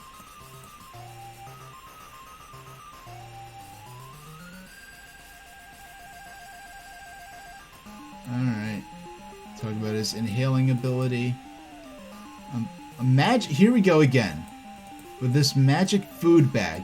Whatever's in this bag, it's good. By munching a magic food bag, Kirby's vitality meter will be restored to full. Don't miss picking these up. This is clearly the Maxim Tomato. I do not know why they decided to localize this as magic food bag. Unless they did not have any concept art to go off of, so they only had the in-game graphics. So I guess if you don't have any artwork to go off of, that could just look like a sack. It's just so odd to me. Candy. Yeah, so this is all... Oh, the mint leaf. Okay, I thought that was like a lemon. Mint leaf. Kirby will take off and fly after he munches on a cool mint leaf. Hold down the B button and he'll spit off a constant stream of powerful air blasts. Alright, so look in here. We got Pep Brew. I don't know what the deal is with that. Poppy Brothers Senior. Okay, so I guess the regular Poppy are the ones in this. He tosses back at you, spit them back. I'm surprised they don't describe how to jump the his unique jumping pattern. That it's a very unique jumping pattern that they very clearly set up to get players used to the idea of recognizing patterns. And Gamer is speculating that Kirby is so early 90s that it should have gotten a D cartoon. Wonder why it never happened? I guess it just wasn't big enough of a property, I suppose. And then what I find interesting is that when it comes down to... So, yeah, Mega Man's cartoon was in the 90s, but for years I thought that cartoon was from the 80s and I was watching reruns. Like in the 90s when I was watching the Mega Man cartoon, I thought that cartoon was from a few years earlier because that cartoon looks old because Ruby Spears animated it, and Ruby Spears is known for taking... They weren't the Disney afternoon where they had this relatively super high quality animation for Saturday morning cartoons of that era. And, you know, they weren't Warner Brothers, you know, doing Animaniacs, Tiny Toons, and Batman, Superman. All right, Ruby Spears, they used their budget wisely, and you can tell by the cartoon looks it looks like it's a decade out of date, which actually I think actually strengthens the nature of the tone they were maintaining and the nature of the writing. And I genuinely did not realize that Mega Man, the 90s Ruby Spears Mega Man cartoon was from the 90s and not the 80s, until the Gutsman's Ass meme, one of the earliest internet meme videos in the modern sense, where they show a scene where it's clearly the Ruby Spears Mega Man cartoon, and they're explaining, like, oh, Mega Man X is a Maverick hunter. He's come from the future to terminate us. And I'm like, wait a second. Like, Mega Man X? I thought this cartoon was from the 80s, and Mega Man X is 90s, so... This sick Hurley. The sick puppy pops up from question blocks when Kirby attempts to jump over them, lure them out by moving near the block, then gobble them up. Grizzo. Because of Grizzo's size, it seems unlikely that Kirby can inhale one. However, Grizzo is no different from any other foe. Cappy. This is Mushroom. Think of this Mushroom character as a villain with a hat. Kirby can gobble up his hat, then spit it right back to cap him off. Poppy Brothers Jr. This squirt is usually on the back of an apple or a Grizzo. He's not much of a threat. He's a good target to practice dive bombing on. I never actually used the dive bomb. Bronto Burt? I didn't know those guys were called Bronto Burt. This flying pest can be a threat if he gets too close. We're confused as to why he's called Bronto, because he doesn't look anything like a Brontosaurus. And that description makes me think that that's a name that they took directly from Japanese. And so one thing I forgot to mention earlier, apparently the way the Japanese language works, that K and B, that Kirby, because Kirby is known as Kirby in Japan as well, and that name Kirby apparently has an effect in Japanese language and like Japanese sort of culture that's kind of akin to having a cute little like puffball white dog and naming them like Brutus or Killer or something like that. Apparently Kirby, like that K and B sound or something like that, give an effect of a very fierce or strong character or imposing character. So for Kirby himself to be so cute is kind of this oxymoronic or paradoxical thing in Japanese that was kind of lost to English speakers and non-Japanese speakers.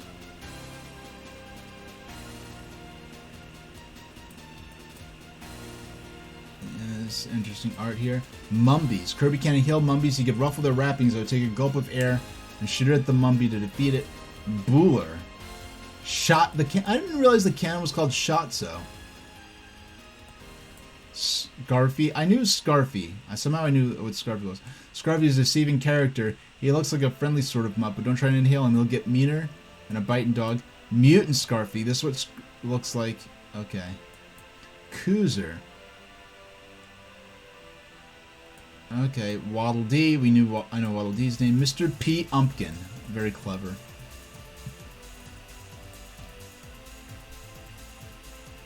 Here we go. A couple of vaguely familiar characters rule the chambers of this castle. As you might expect, castles have many doors. Castle Lololo is no exception. By pressing up on the control pad while he's standing in front of an archway, Kirby will enter the door himself and find himself in a new room or area. Okay, so it makes references to the fact that these characters are from an earlier game. So Lololo and La La La. Lololo returns, but he's brought a friend. Make good use of the levels by jumping up or down to gulp the blocks, then spit them at the twins. They have another line. They have another line they could have. They actually two potentially lines they could have used. The key to defeating these enemies is to shoot them to grab the TV from one, then shoot another one from behind. And they don't mention that here. I think that's borderline negligent.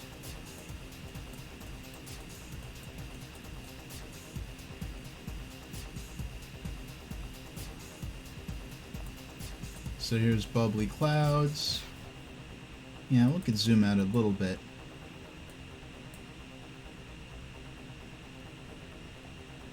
And here you've got Mount DDD. One thing I would say, if I were to make a suggestion, maybe if Mount DDD could have included an actual unique stage. It didn't even have to be a long one, but there's an actual unique stage leading up to this, the sort of tour of the, harder versions of the 4 other worlds you've already completed. And here we go, Laszlo's Leap. An interesting, what a puzzle game. Laszlo is jumping around the board in DTMC Inc.'s new title for Game Boy. It's perfect for those of you who are hardcore puzzle players. Now this, people call Tetris a puzzle game. It is. Now this is what you call a puzzle game, where you are just trying to complete something in as few moves as possible. So this is looks like an adaptation of a very traditional single-player board game. Here we go. Here's Wordtress. We played this on stream actually during my when I first started doing my writing streams. I was playing Wordtress as a warm-up, and it really just I wasn't quite feeling the magic. I wasn't really going as good with the it just wasn't going with the flow of what I was trying to do the way I hoped it would be. And I know what this Felix the Cat standee is for. This Felix the Cat standee is for the Felix the Cat NES game from around this time period, I think. So I don't feel like reading about Summer CES in great detail, but yeah, I never. We will have to read through these someday. It'll be after Sonic, though. It'll be after Sonic. It'll be after we read through the Sonic comics, which I have to make a plan for. Here's Boxel, which is basically a version of Sakoban. Here's this Turtles game I've heard lots of good things about, but never actually played myself. We're getting into the last quarter or so of the magazine. Actually, let's while we're doing our more zoom out at speed, we can.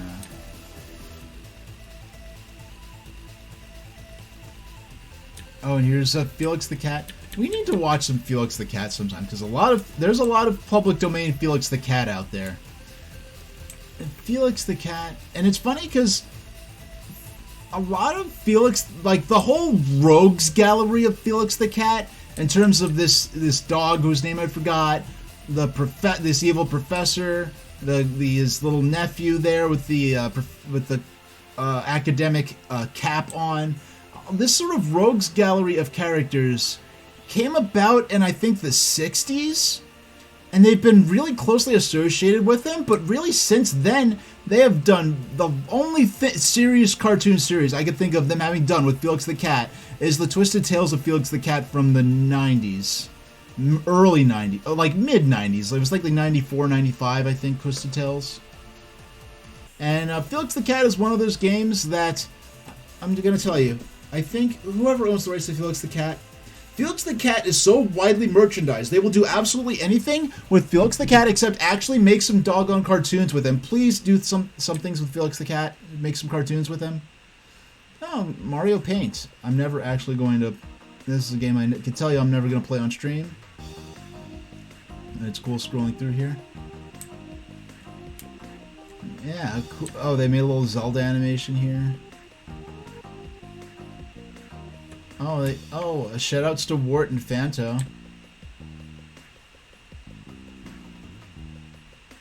And here's what? Krusty's Funhouse, some stuff for that. Okay, here's Nestor interacting with Guile from Street Fighter. That's interesting. Ghost Plus 2. So, Casino Kid 2. Do you guys' opinions on the latest release? Wordtress. The influential puzzler Tetris has inspired yet another creative game. This time, falling blocks are decorated with letters. It offers us line up letters vertically or horizontally to spell words. And here's, oh my gosh, Word Zap! Now here's a game I have that I have not played yet, and it's not really fair because I don't know. Wordtress, like one of the main creators of Wordtress, ended up becoming like the president of some country in Asia Minor, like in some country in Eastern Europe. I know some country. I know. No, excuse me. And I feel especially bad saying some country because I just forgot the name. One of the main people working on Wordtress ended up becoming the president of Armenia. I believe it is Armenia he became president of. So, and WordZap. Now, here's another word game. I've never actually played it. At one point, I was just collecting cartridges of Game Boy games to use as potential warm-up material for... What was it? A potential warm-up material for my writing streams, and I only played Wordtress. I never played WordZap, and one of the main people from who made WordZap was like the son of either, if you know of Watson and Crick, the two scientists who basically discovered the helix like form of DNA. I'm describing that very poorly, I'm sure, but basically one of the children of one of those two created this WordZap, and the family still maintains the rights to the game, and you can just go. There's a website. Hold on, hold on.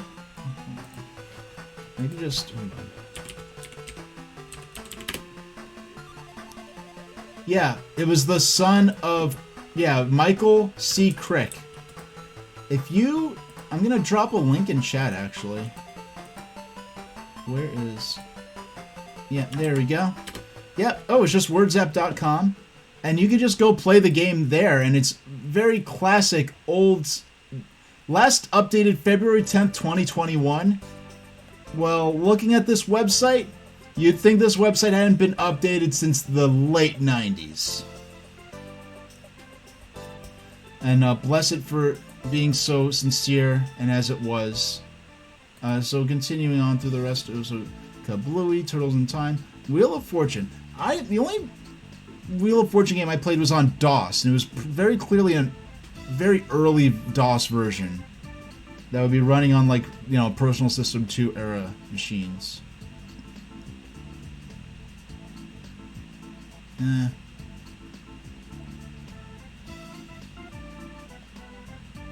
Look at this. So Packwatch, you've got Family Dog, James Bond Jr., Rocky and Bull. These Rocky. Okay.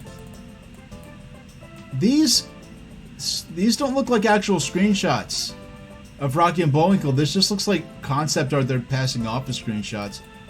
And if that's the same as the game for, you got Monopoly. Oh man. What an age when Nintendo Power would have a message that says Sony rocks. Zen, Intergalactic Ninja, High Tech Express. Japan Watch, Gossip Galore.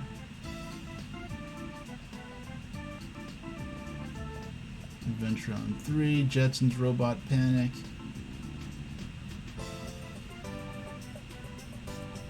Uh, 1-800-255-3700 to get your Nintendo stuff fixed. A number that still works to this very day. I don't... Yeah, I think we about fulfilled what I want to accomplish with this stream. But, for no more than an hour, let's get into... Let's see what this extra game is like. Okay. Okay, let me just unwind. Because I'm using the 8-bit Do gamepad, and it's corded, so... This one downside is that it can get tangled in my headphones. But... Alright, let's see what the second game is like.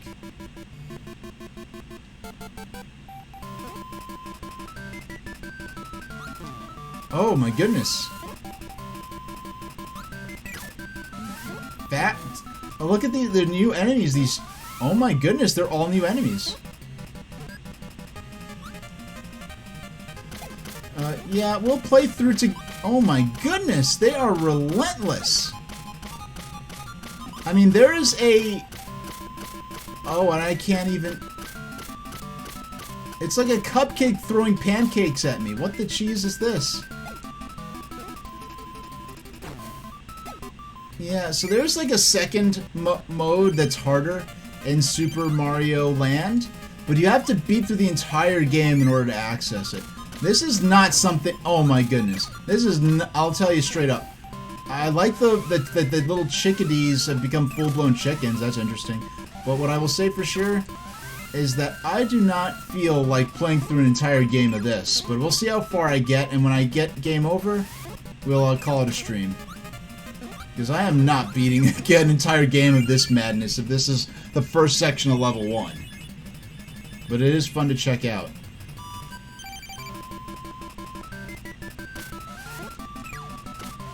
Ooh, boy. Oh my goodness! We got taken out by the first mini-boss!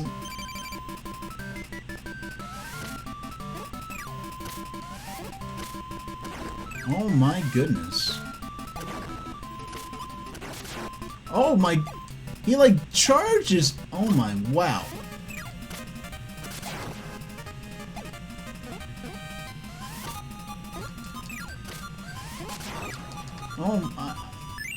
And they're saying the final episode of the Gen 5 3D Netflix MLP show pretty much confirms that all generations of MLP connect by portals somehow. They even did a Chrono Trigger reference during the final episode, in their opinion. Hey, I'll tell you, I don't know much about Chrono Trigger, but I know it deals with kind of that sort of stuff. So if there's something that seems like a Chrono Trigger reference, I'm gonna assume it's... But hey, that means that like I know like in Gen 4 there were no humans, and I think in Gen 1 and 2 humans existed, right? So I guess that means that okay, that's interesting.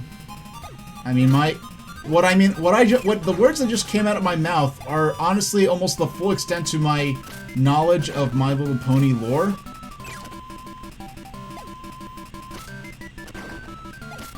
Oh my goodness, gravy. Okay.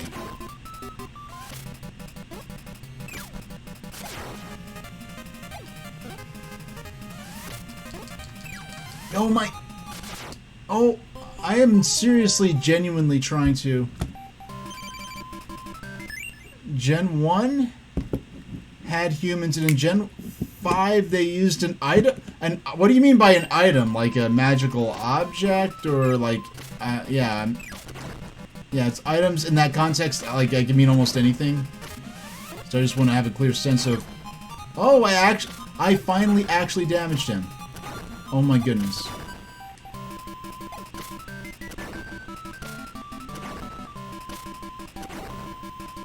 Is he just gonna really keep throwing those bombs? Okay. Oh my goodness.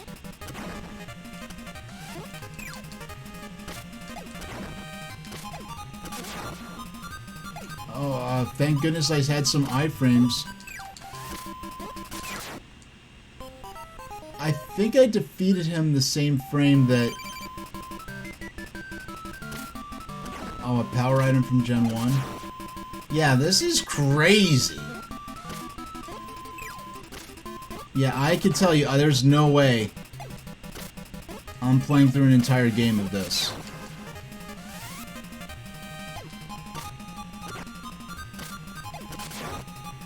Good gravy, okay.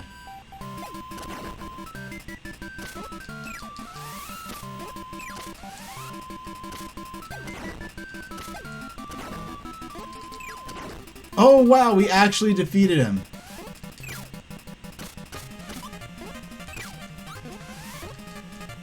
But it's funny because those guys that are throwing all the stuff, they go on to become a very iconic Kirby enemy, and apparently I didn't realize they first appeared in the hard mode from this game. There's a code to give me more life. Well, I'll tell you, there's no way I'm playing through an entire game of this, so I'll play through naturally. When I get to game over, I'll just accept it. And, oh god.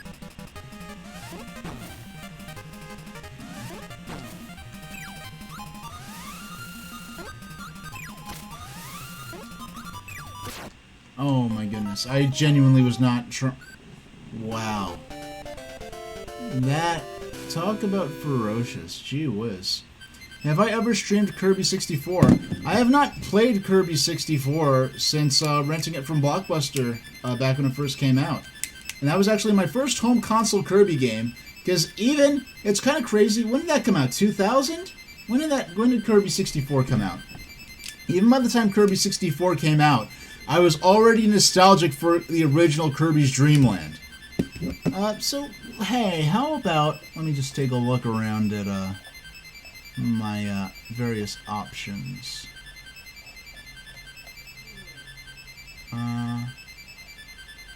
Kirby's negative. Yeah, so how about negative 1? Hold on. I have to find capture card. Capture card there. Negative 14.7 should do it. Because, oh, I guess I also have to change the category.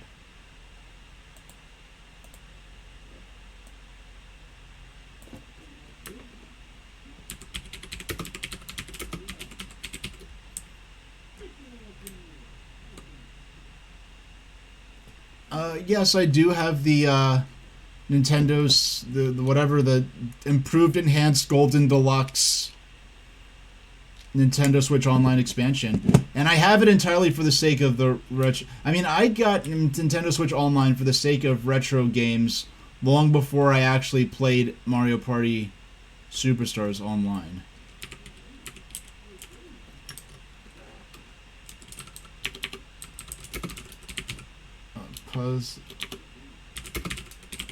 There we go.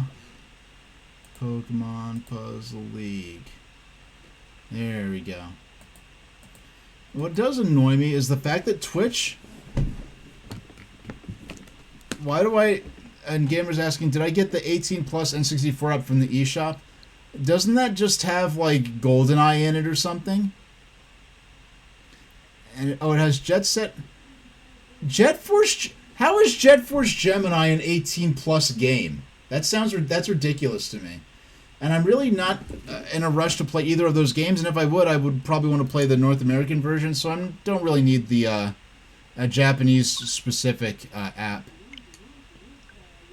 Any plans on playing the Super Mario RPG remake? When I go back to Super Mario RPG, I'm going to continue playing the Super Nintendo version. I'm glad that Super Mario RPG has sold as well as it has, but I can't buy a game on principle. Hold on. Let's see. I'm going to just in my hands right here. Okay. 1, 2, 3, 4, 5. Let's see how many I happen to have next to me. 6, 7. So here's 7 physical games, many of which I've had for years that I have just not played yet. I'm not going to buy pay full price for a remake of a game that I already have the original of, that I've already played halfway through it.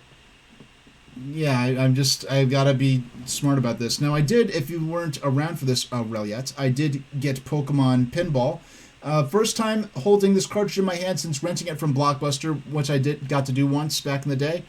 I made sure to get a cartridge that had the faded permanent pen of some little kid's handwriting with their name on it, and missing its battery cover for the Rumble, because that lets me know it's real, and I've already ordered a 3D printed replacements cover. Not that I'll be taking this out on the road often or anything. Well, that's a game we'll be playing in the near future, and I'm going to tell you, sometime probably in March, we're going to be playing Pokemon Red, which I'm very excited about. But for now, let's hop into Pokemon Puzzle League. Nintendo.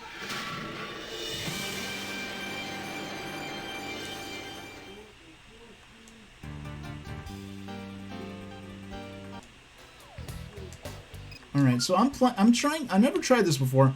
I'm playing this using the SN30 Pro controller, which has all the same buttons as the N64 pad, but it's kind of like doesn't know what to do. It's just persistently vibrating. Oh, excuse me, I forgot to change the actual layout. Why is it... This must look ridiculous. Oh my gosh, it looks ridiculous. It's like an N64 game in a Game Boy frame. That looks so silly. I forgot to change the frame because I was not planning on doing this, so I didn't have the layout handy. N64 Pokemon Puzzle League. There we go. That's more like it.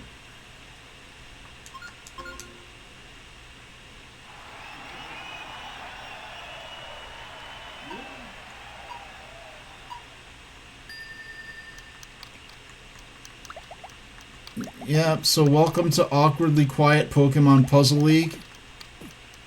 Because the last time we were going to,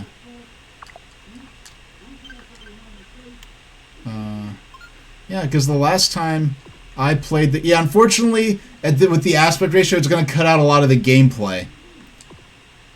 Yeah, because last time I played this game, I'm planning to do in the near future, probably like one of the first couple of streams of the next year, I'm going to be doing some Pokemon Puzzle League gameplay, but I found this cool online radio station that plays all stream-safe music. So I turned off the audio, thinking that my next stream with this was going to be this, and it turns out it is not. So we're going to... There we go. Sound options.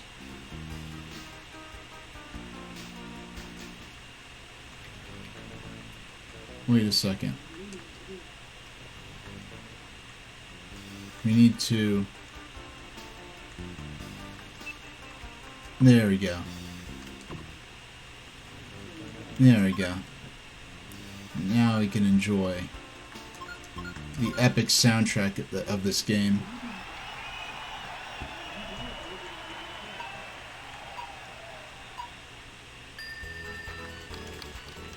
Yeah, I have had a game in progress on my Pokemon Red cartridge, and I had to decide when I play Pokemon Red if I didn't want to. It's a game I played like not too long ago, not long enough ago that I had to change the battery since then.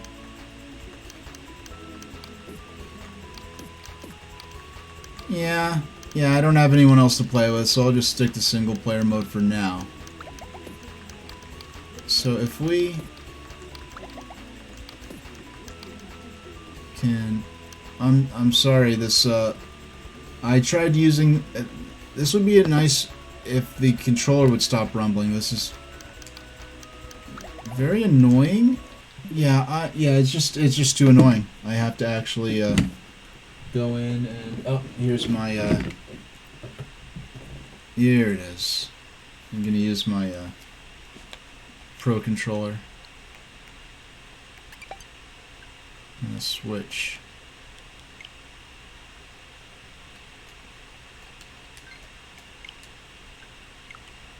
we go.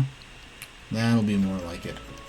Alright, now we're real ready. And this is a comfortable controller to hold, but after being used to holding the Super Nintendo-style gamepad, this feels like holding a massive, like, hamburger in my hands or something like that. And I think the reason I went to hamburger was because of that strange print ad for the original Xbox that they used in Japan, where they had a picture of, like, Bill Gates smiling for the camera, and it was, like, clearly a photo shoot he did, where he's holding an the Japanese Xbox controller in one hand and a burger in the other. And I don't know if they're trying to say, like, oh, it's as American as hamburgers. I don't know what they're trying to say. But it definitely did not help the Xbox catch on in Japan. And a gamer is saying a modern puzzle league where you can play all anime characters from all generations for online play would be perfect for 2024. I'll go even more extreme than that. I want them to make a game. They could call it Puzzle League or just Puzzle League. Not Pokemon Puzzle League, or they could call it Nintendo Puzzle League. Because they've already established they could do Puzzle League of all kinds of different Nintendo characters, because there was Animal Crossing Puzzle League included in the 3DS Animal Crossing, and an update later on. So they could do Puzzle League for other franchises. If they do, they just need to do Nintendo Puzzle League. Have it, find sort of a good unifying art style for a lot of different Nintendo franchises. And the closest thing they've already done to that is Tetris DS. But the interesting thing about Tetris DS is that rather than having it be like a sort of crossover type thing, they actually sort of go full meta with it, such as it were, and make the crossover elements be more directly taken from the games themselves, rather than be something about, characters from different universes meeting up or something to that effect. And they don't even have to do that with a theoretical Nintendo Puzzle League. They just have, oh, here's Link Stage, here's that. But Puzzle League games are known for having some sort of storyline involved. Even ones for Game Boy, like Tetris Attack for Game Boy and Pokemon Puzzle Challenge for Game Boy Color, which is a game that I hope they add to the Nintendo Switch Online's library soon.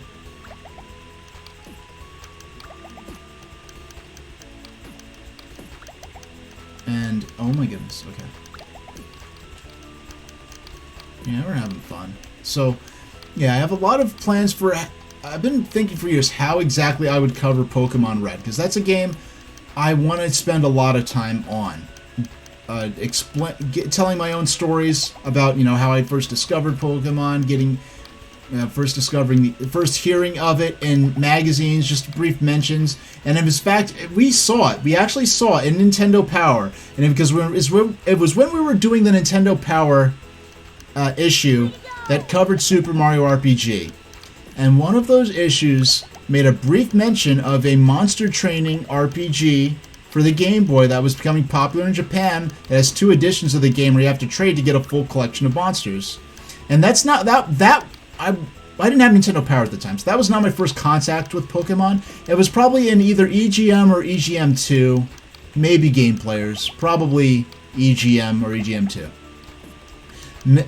With a similar just passing mention of, oh, there's a monster RPG, training RPG in Japan. And I was like, oh, that sounds cool. It's too bad they're probably not going to even try to bring that to North America, because that just sounds like a very Japanese sort of thing. And because back then, RPGs were not as big as they are today, so a lot of RPGs just did not get translated. And meanwhile, it's kind of like borderline scandalous when it took so long to get Xenoblade Chronicles brought over to North America, but that was kind of an exception, whereas back then, far more RPGs were not localized than localized.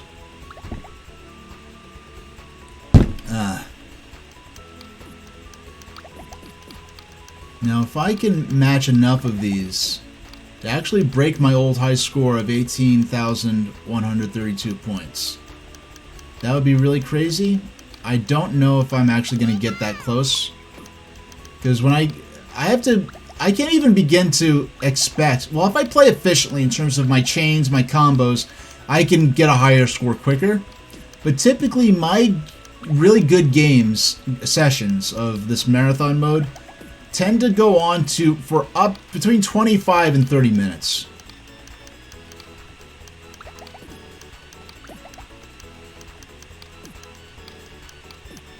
Now, okay.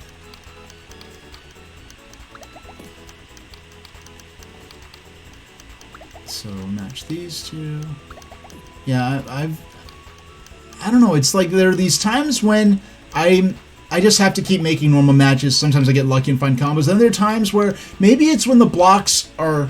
I don't know if my brain subconsciously recognizes that, okay, a large number of blocks are in good positions to do combos and chains. Start building those up. Because there are lots of times where I'm just making my normal match 3s in order to just stay in the game on the most basic level. And then when I see the opportunities for combos and chains, that's when I start, getting more fancy with it and making those things happen. Okay.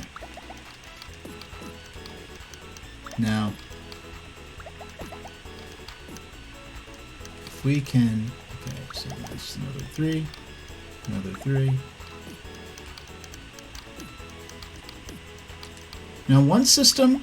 I do have my Analog Pocket jailbroken, and so I can just pop whatever ROM, any pre-PlayStation, Saturn console, I could basically play on here for the most part. But some of the games I'm interested in playing are games that have no other real options available. Something like a translation of the first Ganbare Goemon game for Famicom. That's something I would consider playing on there. I don't know if there's a cores for the Fairchild Channel F, or more importantly than that, the RCA Studio 2. Because the RCA Studio 2 was, a lot of people's exposure to it was the Angry Video Game Nerd mentioned in the Pong console. It is not actually a Pong console, but he's like, when else am I going to mention this thing? Which is, fair enough, perfectly fair point. But it was a black and white cartridge-based system. It hit the market after the Fairchild Channel F, which was in full color. So it was really, it came out at a time when computer technology was advancing so rapidly that it was already obsolete by the time it came out. But it did get delayed. If it came out when it was intended, I think it would have been more fairly understood in the context of its day. But if you actually get into the history of the RCA Studio 2, its development, and actually look at what they were able to accomplish in terms of the games with the technology they had available, the limited precedence they had available, I feel like the RCA Studio 2 is a very misunderstood system, at least historically. In terms of how the games play, I've never actually played RCA Studio 2. I doubt I'll ever be in the presence of one in person, but that is a system I would like to play on stream someday. And not an actual RCA Studio 2, but to just be able to play it in emulated form somehow. And then other extremely obscure, extremely low quality systems that have no direct feed options available, like the Watara Supervision, and there was the Watara Supervision, and what else was there? There was there was another one called the Game Mate and the Mega Duck. And either one, and those, there was the Game Mate, Mega Duck, Supervision. Those were all systems that I'm not going to get a collection of games. Those are very expensive. And the case of the Game Mate was an extremely low quality system in terms of the construction of its system and cartridges, let alone trying to actually stream a direct feed stream that thing. So those are systems where I'll have to resort to emulation. Those are systems where basically it's just a joke that most of the games suck. Now the Mega Duck and the Supervision are more proper game systems in terms of the quality of the games, but what I understand, the Game Mate is kind of crap from what I remember and understand. And the nature of the build quality of the devices, the limited print advertisement that exists for them, does not do much of a case in its favor against that. But those are things we'll be looking at midway through the year and later into the year. And then I still want to play things like the Klonoa remake. I want to get that. I want to show support for the series. I know the most immediate point at which to buy as many copies as possible, but I do want to support that. And then there's been an ESRB rating for a Beyond Good and Evil game be a remake of Beyond Good and Evil. When that comes out, I will be buying it immediately, and I will be playing it as soon as possible. Did I see your message about the one about the Pokemon Christmas tree, or something else? Because if it's something you sent since then, I hadn't seen it. I know I did reply to that.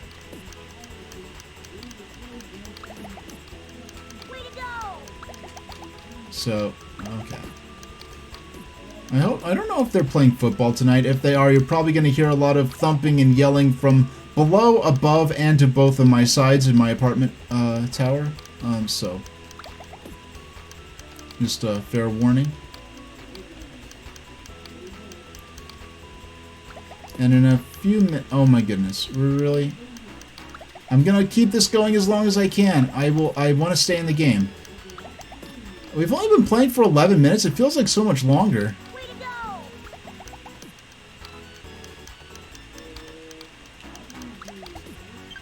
And once again, I am shocked whenever they make one of these games and make it so that pausing it does not blank out the screen. Because that's like the perfect manner to cheat. You freeze time, look for all the combos and special moves you want to make.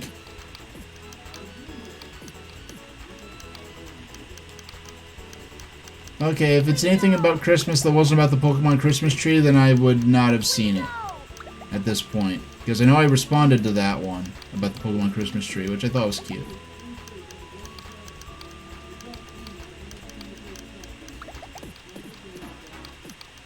No. Okay, so where can I oh, here's a good one. That one was just set up for me by sheer chance, or the computer just decided to throw that in to throw me a bone. Oh, please, please. Okay. So we can make a match here, here, here, and here, and there we go.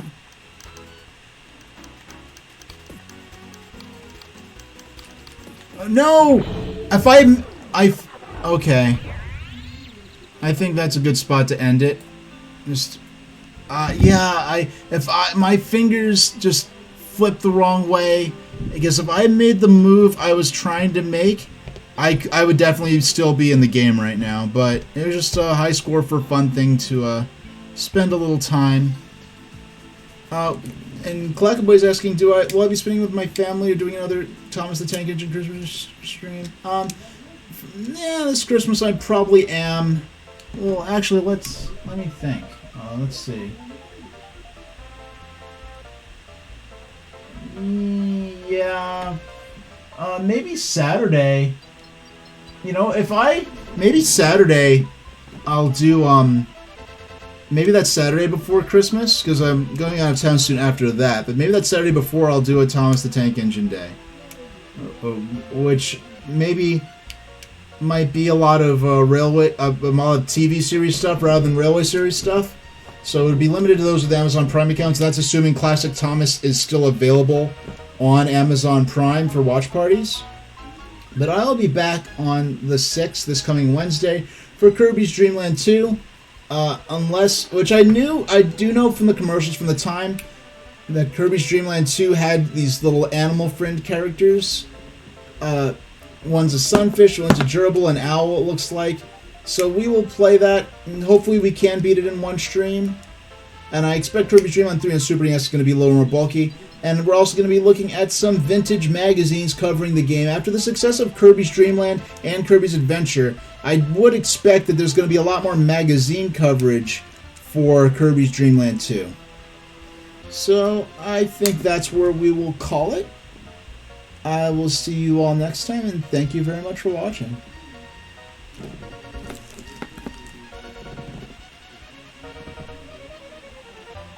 How appropriate that by sheer chance we end up closing with some more Pokemon Puzzle League music.